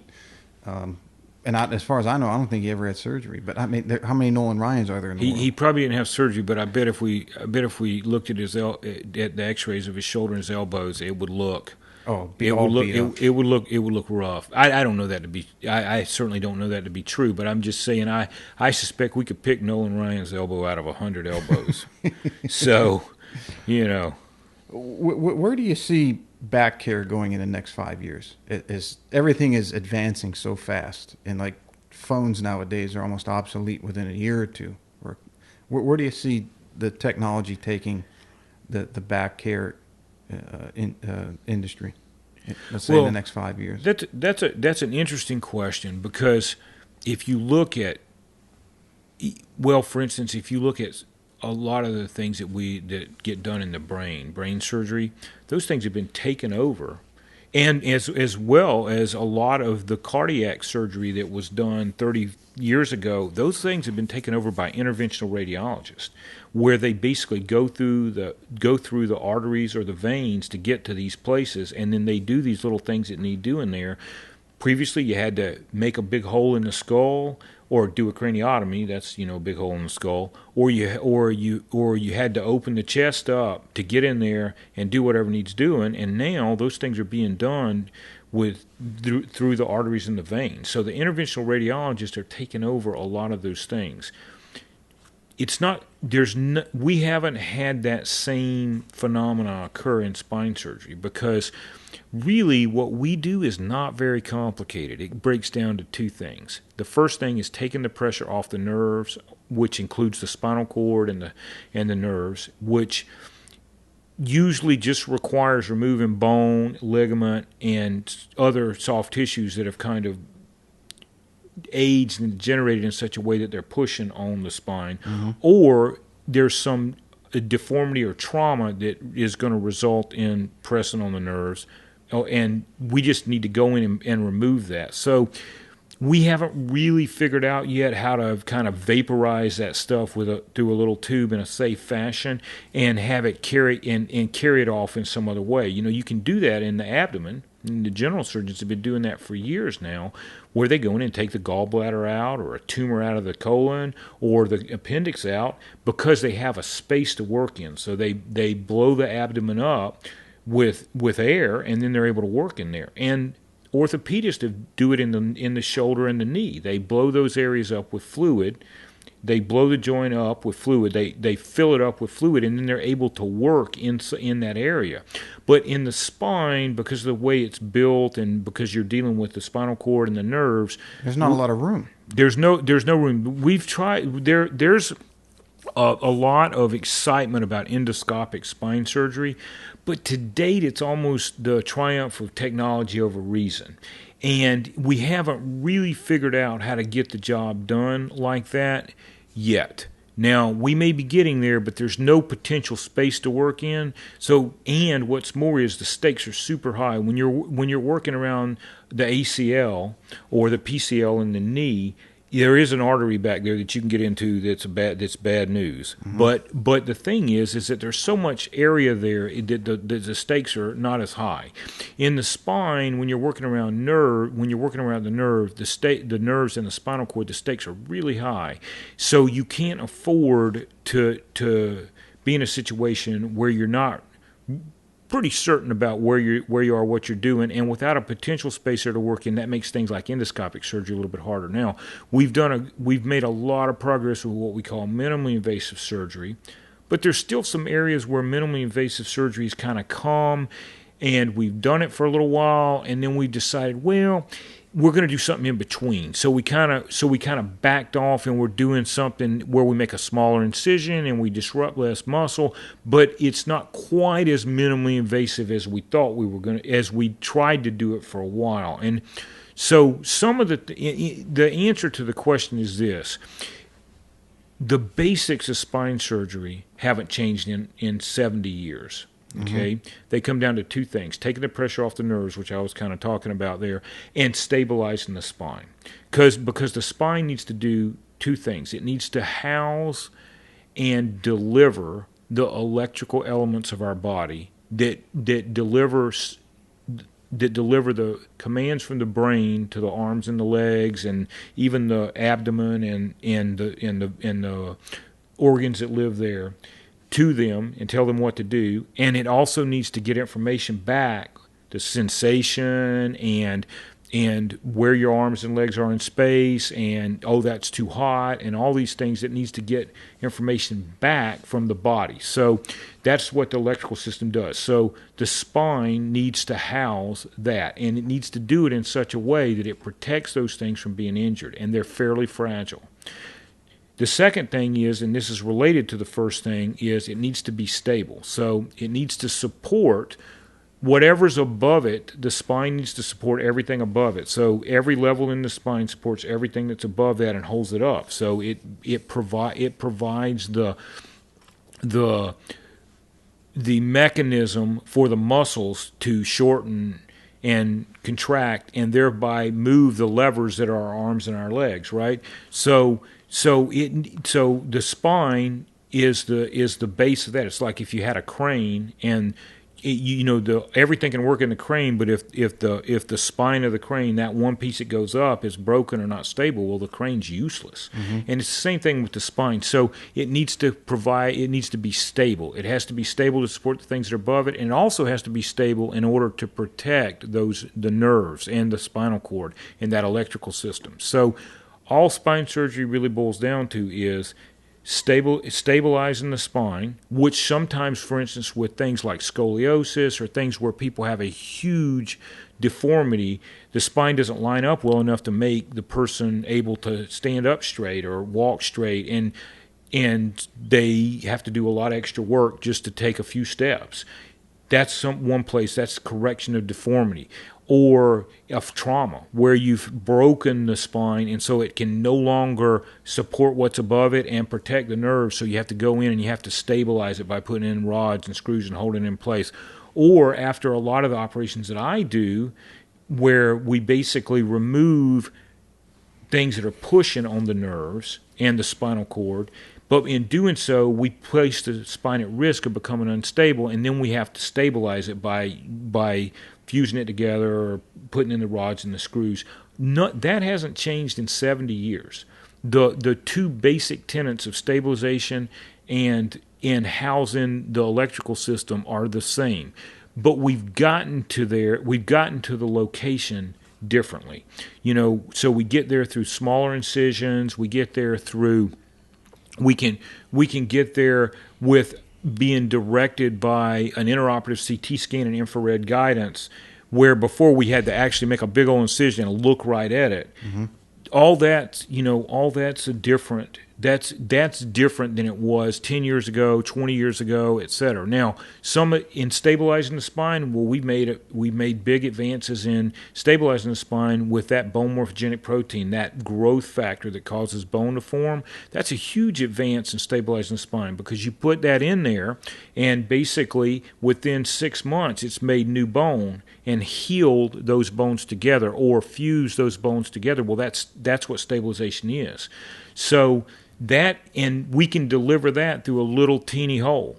We can deliver those things through a little incision, where previously we had to open the spine up and take all that muscle and hold it out of the way and move it out of the way. Now we can deliver that through a much more efficient and small opening, so we do less damage to the soft tissue. So what a lot of people don't realize is the problems that occur in the musculoskeletal system with where you have one problem after another, are usually not the bones. The bones usually heal. There are situations where they don't, but the bones will heal. And as we talked about earlier, the bones heal into the same stuff that they were before. They're one of the few tissues in the body that can do that, where it's the same stuff. It's the soft tissue envelope. It's the muscles that develop scarring, and it's the tendons and ligaments that have to be tied back on and then scarred into place. Fascia. All that stuff. All scars together. So it's the soft tissues surrounding the joint, the hip, the knee, with multiple revisions, the spine, where we go in and if we do have to do a really invasive surgery where we really have to take everything apart, or you've had a big trauma where everything's kind of blown apart, when those soft tissues reheal, that is the many times becomes the limiting factor when you're talking about healing your musculoskeletal system from that. So, mm-hmm. And then the nervous system doesn't heal. So if you injure the nervous system, if you cut if you cut a peripheral nerve, they will heal, but they're so dysfunctional that sometimes we wonder if it's even worth it, repairing a peripheral nerve. But we do it, and they do get some function back. There's a debate about how much function you get back and where you draw the line of you're better off without it than having something that's super dysfunctional. But the spinal cord and the central nervous system, it doesn't heal at all. And now we are desperately trying to find the way to heal the spinal cord and to heal the brain after a stroke or the spinal cord after an injury, but we've yet to do that. And that tissue doesn't heal even anything a little with bit. Stem cells or peptides or anything like that? We're working in that direction. So stem cells are interesting. They usually take them out of the iliac, don't they? You can take them from multiple places. You can fat. take them from spun down fat, and you can take the fat out, you suction out some fat, and then you basically do procedures where you centrifuge it and all that, and separate the cells from the from the other things that are in fat, including the oil and all that. Or you can take them from the bone marrow. It turns out that the fats actually seems like it has a higher number of cells sometimes than even the bone marrow, which you wouldn't think that if you know medicine, you wouldn't think that would be the case, but it turns out to be the case as far as just stem cells go. But we're a long way on the stem cell thing right now. In 15 years, we might be putting stem cells all over the body and having them work. But right now, I tell people that right now putting stem cells in most places is a little bit like if you're sitting on the side of the road and you've got a dime-sized hole in your right front tire and you don't have a spare. And you're sitting there wondering what you're going to do, and you're pretty distressed about it, and just like you would be when your knee doesn't work and you want to go play golf, or your hip doesn't work and you want to go play golf. And some guy pulls up behind you and says, "Hey, I have got the answer here. Okay, I know what to do." And he says, "For just a whole lot of money, I'll be more than happy to fix that front tire for you." So you're like, "Okay, man, I got to get where I'm going. I've got the money. I'm ready to go." So he goes to the back of his car and he pulls out this big vat of rubber, and it's being heated. And he comes up. He says, "Pop your trunk." You pop your trunk open. He starts squirting the rubber into your trunk. Okay, so it's almost certain it's not going to get to your right front tire. It might not be the right kind of rubber when it gets there.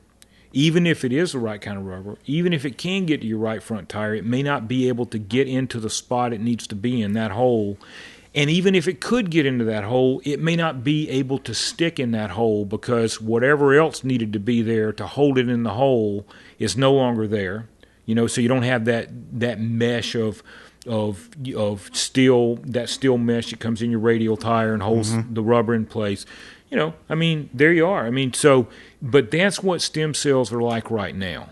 We're squirting some rubber into the trunk and hoping it gets to the right front tire. In 15 years, we may know exactly what type of rubber. We may know exactly what the rubber needs to be delivered with, how to get it there, how to keep it there, and how to have it even be better than it was before. It may be the best part of the tire in 15 years. It may be stronger than the rest of the tire. But right now, we're not there yet.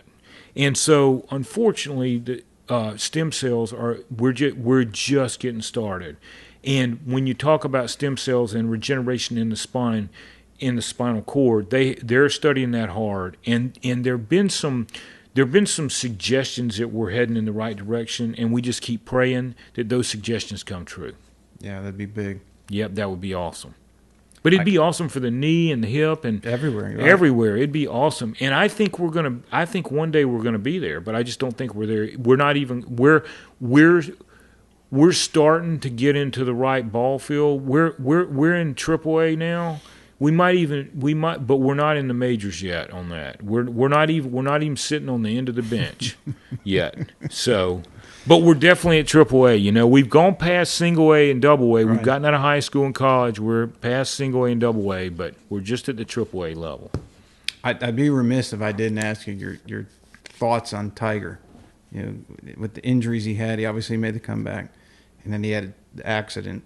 Do you see him coming back again? I say I get that asked a lot. That's why I'm asking you. Yeah. You know more about the body and the breaks and stuff he's gone through. Well, I generally know what Tiger had done to his back before he had this accident. Okay, and I do not know specifically what injuries Tiger had when he had the accident. So his legs, he broke his tibia, fibula, and I think they had to cut the fascia because I think the pressure had gotten so big. Right, that's called a fasciotomy, and that's a big deal. But I will, and so just talking about the back surgery that he had. So when Peyton Manning was playing in Denver, and he had basically 2 sputtering seasons where he just struggled after he had the first couple neck surgeries. He finally got a bigger neck surgery. He finally got the neck surgery that probably he should have had right out of the gate. And he came back and won a Super Bowl. But the fact is that Peyton won that Super Bowl with his brain. He did not win that Super Bowl with his arm. When you talk to people about it, they all say, he had numbness in his, and I don't know this to be true, but this is the hearsay, even among the medical people, is that his hand didn't work right. He had numbness in his fingers. He couldn't really grip the ball as well as he could before, and that his arm was, you could watch him play. It was clear that he wasn't the same athlete as he had been before he had the neck surgeries. But he was so dang smart. He was thinking so many plays ahead of even the next smartest guy on the field that he still was able to win a Super Bowl. And for Tiger, he did make a comeback after he had that back surgery. And I think the last back surgery that he had, it was a little bit bigger back surgery than the other back surgery that he had. And so sometimes for these really competitive guys who are doing things that the rest of us just dream about doing, they need to have the full meal deal right out of the gate.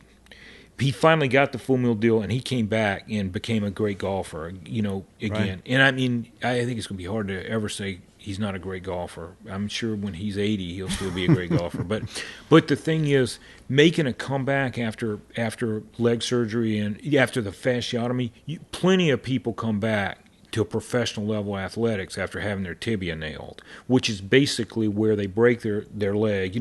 I'm trying to remember what the name, Earl Thomas, who was a safety for the Seattle Seahawks and was part of the Legion of Doom and everything when they won. I'm a Seahawks fan. So back when they won the Super Bowl, and I think he's playing in Texas now, but he was an awesome safety.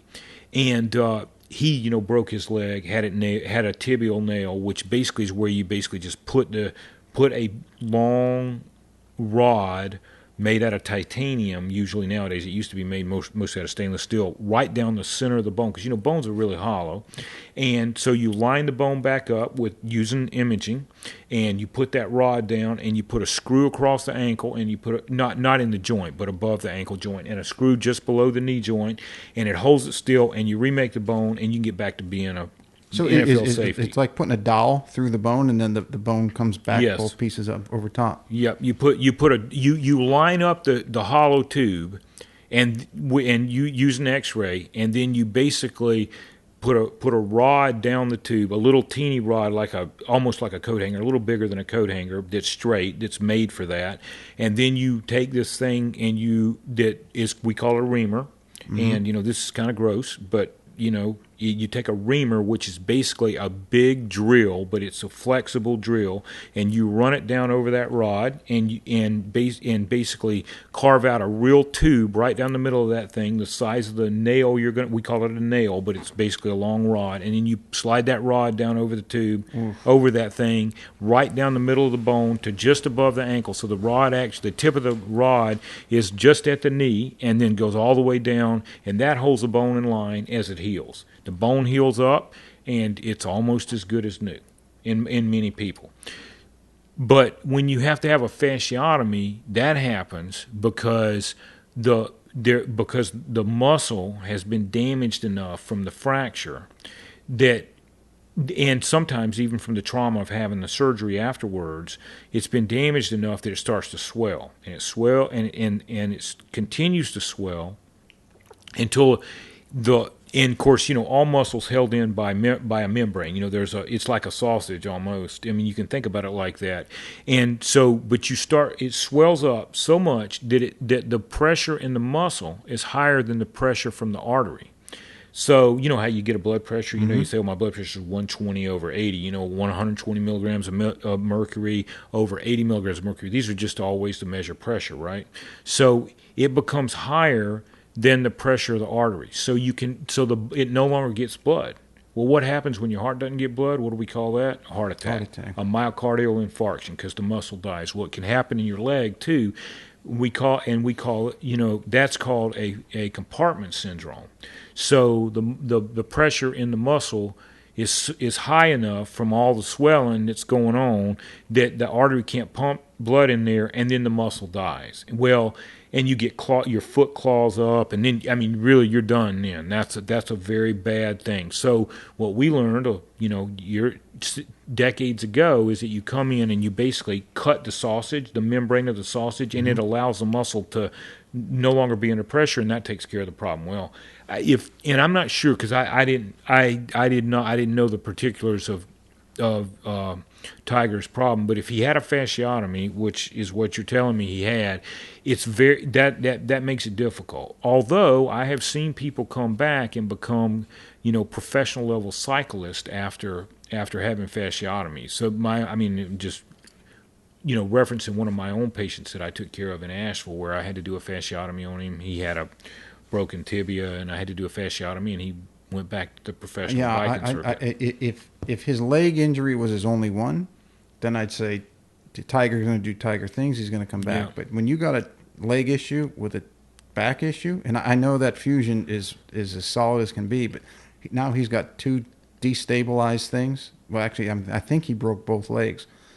And the ankle was pretty bad. Now you've destabilized a bunch of joints, and you're going to try to swing a golf club at that level. The biggest problem is interarticular. So when you have a problem where the fracture goes into the joint, so it doesn't matter which joint you're talking about. You can be talking about really some joints are worse than others. The weight bearing joints are worse than others, but the ankle in particular, if the ankle joint doesn't line up like it's supposed to, that's a very bad problem. And you end up getting early arthritis and all. He's going to be crooked all the way up the load-bearing joints from that point, isn't he? Well, it runs a higher risk. And once you get arthritis, everybody. We all know that athletics at a high level, the more arthritis you have, the more you have to. You're not quite able to do what you did before. Mm-hmm. And so when you have a trauma to your ankle and then you get arthritis in your ankle, well, that makes it hard. And of course, somebody like Tiger, he's not doing normal mortal things, he's doing Herculean stuff.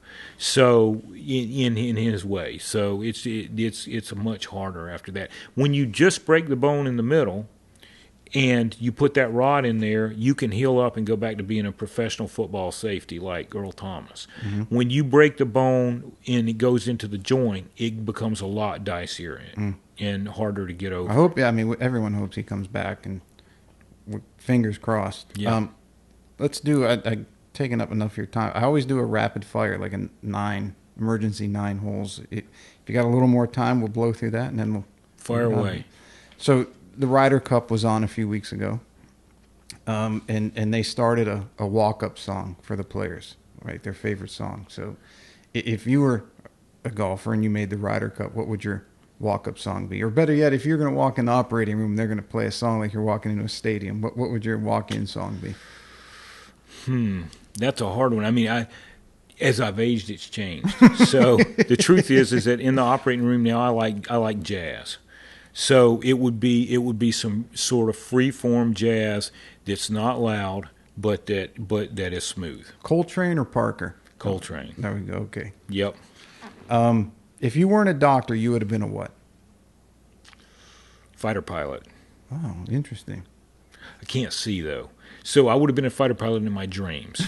So because I I just, as long as I wear my contacts, I'm fine. But, I don't think they would take me. But surgeons and fighter pilots are very similar beasts.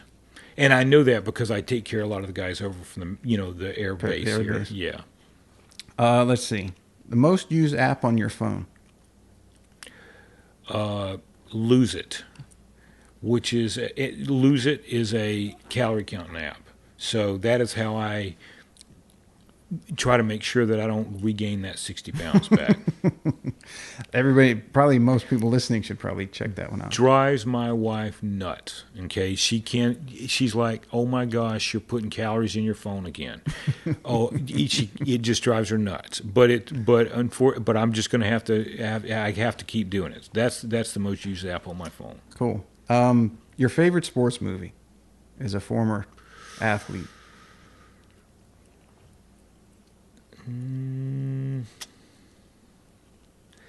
There was a sports movie which is from, and I think it was probably the late 70s or early 80s, called 1-on-1 with Robbie Benson. I think it was 1-on-1. Yeah. He's a basketball player in the college. Yes. And they benched him. Yes. And then he comes in and wins the game. That's the one. I remember that. That's my favorite sports movie. But I love sports movies. So, there's some awesome sports movies, and my son really loves sports movies. So he gets me into things like the Titans. And I would have guessed Hoosiers for you. Well, I thought about Hoosiers. That came right past my brain. Small town basketball. But when I really thought about it, I thought, what's the one that really sticks out when I'm thinking about it? And that one stuck out. All right. So, would you rather live 100 years in the past or the future? The past. But I'll tell you, that's a new opinion because I'm scared of the future. Mm-hmm. I'm scared of the future because I don't really like looking into a little screen. I love my big TVs.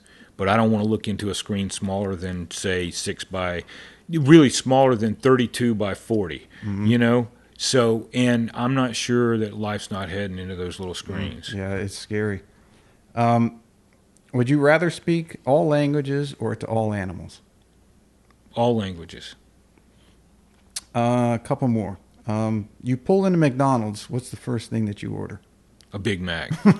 Hey, listen, there are only a few things that I miss at 60 pounds down. I miss Big Macs, and surprisingly enough, I miss pizza.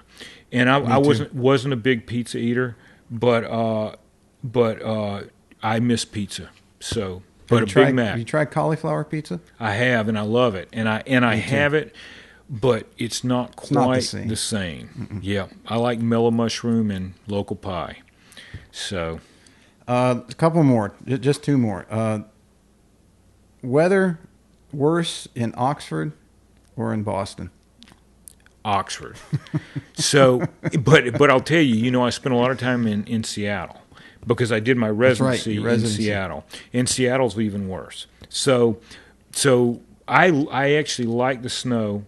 And all three of those places get a similar amount of rain because they're all pretty close to the same. They're all pretty close to the same latitude, and but Seattle, it's just misty and gray for 9 months. And I tell people there's no place like Seattle. Seattle's the most beautiful city in the country, and there's not even a close second when the sun's out. But it's a little bit like being married to a beautiful woman that's sick all the time. The sun's out so rarely in Seattle, and it's that steel gray. Now, the truth is, I was training there, so I worked a lot of 120-hour weeks. And when you start talking about working 120-hour weeks, you're like, wait, how many hours are in the week? Right. But 120 hours is a lot, and the weather's always the same in the operating room. Okay, it doesn't vary in there no matter what it looks like outside. So it's always cold anyway. That's right. So, but yeah, I think that if you ask me about, I think Seattle's steel gray for 9 months a year is tough. I love Boston. I love the weather in Boston. I love the fact that the trees change colors and that the snow happens. And Oxford, Oxford has the same. They seem to have. It seems to be wetter in Oxford. So it's interesting because for like 4 or 5 or 6 weeks of the year, the buildings in Oxford dry out and they become this beautiful sort of manila yellow color. But the rest of the time, they're this kind of gray color to match the sky because it's so wet in Oxford and it's so gray in Oxford most of the time. But Oxford's an awesome place. It's just that you need to be inside that pub drinking that half-price beer and talking to people from all over the world. That's a pretty good answer. We'll take that one. And the last one, I know you're not a golfer, but you know both of these people. The greatest golfer of all time, your opinion, Nicklaus or Tiger? And you don't have to be a golfer to. I know. To get that question. I have to say Tiger. But I want to say that I'm influenced a little bit by the fact that just like Jackie Robinson did some things in baseball, Tiger made some inroads in golf. Mm-hmm. And I'm seeing that as somebody who's not a golfer. Okay, so I think that Tiger should get some credit for that. But man, it's hard to vote against Nicklaus. Man, come on. I mean, he for me, who wasn't around to really appreciate his game, personally, and by watching him, I can just remember him as a little boy, just a little bit. But I mean, he's a titan. He's a god off the Mount of Olympus, right. And Tiger's a real guy, I mean, but man, it's hard to say. So I think in their ways, man, they're both just awesome. So that's a great answer. You have anything coming up? You writing a book? You're going to be speaking anywhere you can direct people to? Or nope. I'm going to try to learn how to do astrophotography, man, which is super expensive and so incredibly detailed that it makes surgery look easy. Wow. So yeah, like everything in today, and this is one thing that has to do with the modern world that I'm super thankful for, you can learn to do almost anything off the internet. Mm-hmm. I mean, I have learned particle physics and astronomy off the internet. So, I mean, because really we've come so far in particle physics and astronomy since the time when I was in college and they were teaching me these things, 25 years ago, 30 years ago, that I would have to learn it from somewhere. And if you just go on to YouTube, you can learn how to do anything. And I'm trying to learn how to do astrophotography. You never one short to challenge yourself. Well, I don't want to make it out to be too complicated, but it has so far frustrated me on numerous occasions, which I take to mean that it's good. Yeah, it's good. I mean, it's challenging me, right? Yeah. You're growing. If you stop growing, like we said earlier, you stop growing, you stop moving. That's it. You might as well start going the other direction. Hey, Doc, it's been great. Everybody, you had a great reputation when you came here, and you exceeded it, which is hard to believe, but you've done it. And everyone in the whole area, the area is happy to have you. Very lucky to have you, and it's been a pleasure. This is an awesome place to live, and I think one of the reasons I think it's hard to say that golf is not the reason it's such an awesome place to live, and I think that golf is something that is truly a gift that we've been given on so many fronts. Not the least of which is it's a beautiful way to spend an afternoon out in nature, mm-hmm. where it's quiet, unless somebody like Bobby Knight or the basketball player from Auburn, Charles Barkley. Charles Barkley are playing. Because I will have to say that I have gotten, since I don't golf, I do watch golf videos, and I love watching those two play on the internet. If you want to laugh, I'm giving a plug for those two on the internet. So, well, in the summary, if someone got some back issues and they need to get a hold of you, wherever they're from, they're welcome to come to Hilton Head and visit you. Eager to see. They'll be able to reach. I'll put the office contact info and Brandy's number, and they can come get fixed up by you. Awesome. Thanks, Doc. That's what I do. I appreciate it. All right, everybody. Thank you so much for listening to today's show. If you enjoyed it, you can find more information on today's episode and other topics at golf360.blog. There you'll find the show notes and links related to this episode, as well as any other episode that we've done so far to date. If you're interested in improving your game and would like to learn more from yours truly by taking a private lesson, a half-day or multi-day school, club or putter fitting, you can reach me through the blog site or by email, pete@golf360.blog. So some of you may be asking, what is the golf paradigm? All you have to do is click on the homepage while on my blog site to discover how you can start playing better than you ever thought possible. Or you can simply sign up, again, on the blog page for my instructional videos where I give regular tips on all areas of the game to include the swing, club design and fitting, health, fitness and nutrition, the mental aspects, and equally as important, the integration of all those things together. I'm also on social media, and you can find me at The Golf Paradigm. That's Paradigm, and I'm on Facebook, Instagram, and Twitter. And don't forget to subscribe to my YouTube channel, also under the same name, The Golf Paradigm. Facebook is usually the best way to reach me for questions and or comments, and I look forward to hearing what all of you have to say. This podcast is brought to you in part by Old South Golf Links. A short ride across a bridge from Hilton Head Island is one of the area's finest golf courses and a hidden treasure. Set up on towering pines and ancient oaks with sweeping marsh vistas, truly makes Old South Golf Links a one-of-a-kind golfing experience. The Clyde Johnson design was named one of the top 10 new public courses when it opened, and it also takes full advantage of the natural beauty of the Lowcountry. Old South is a fun and unique challenge for golfers of every skill level and a favorite of both locals and visitors.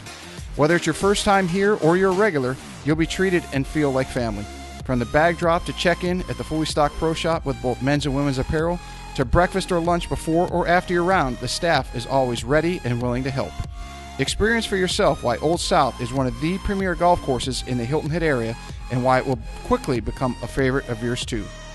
Visit them in person or online at www.oldsouthgolf.com, or to make it tee time, simply call the pro shop at 843-785-5353.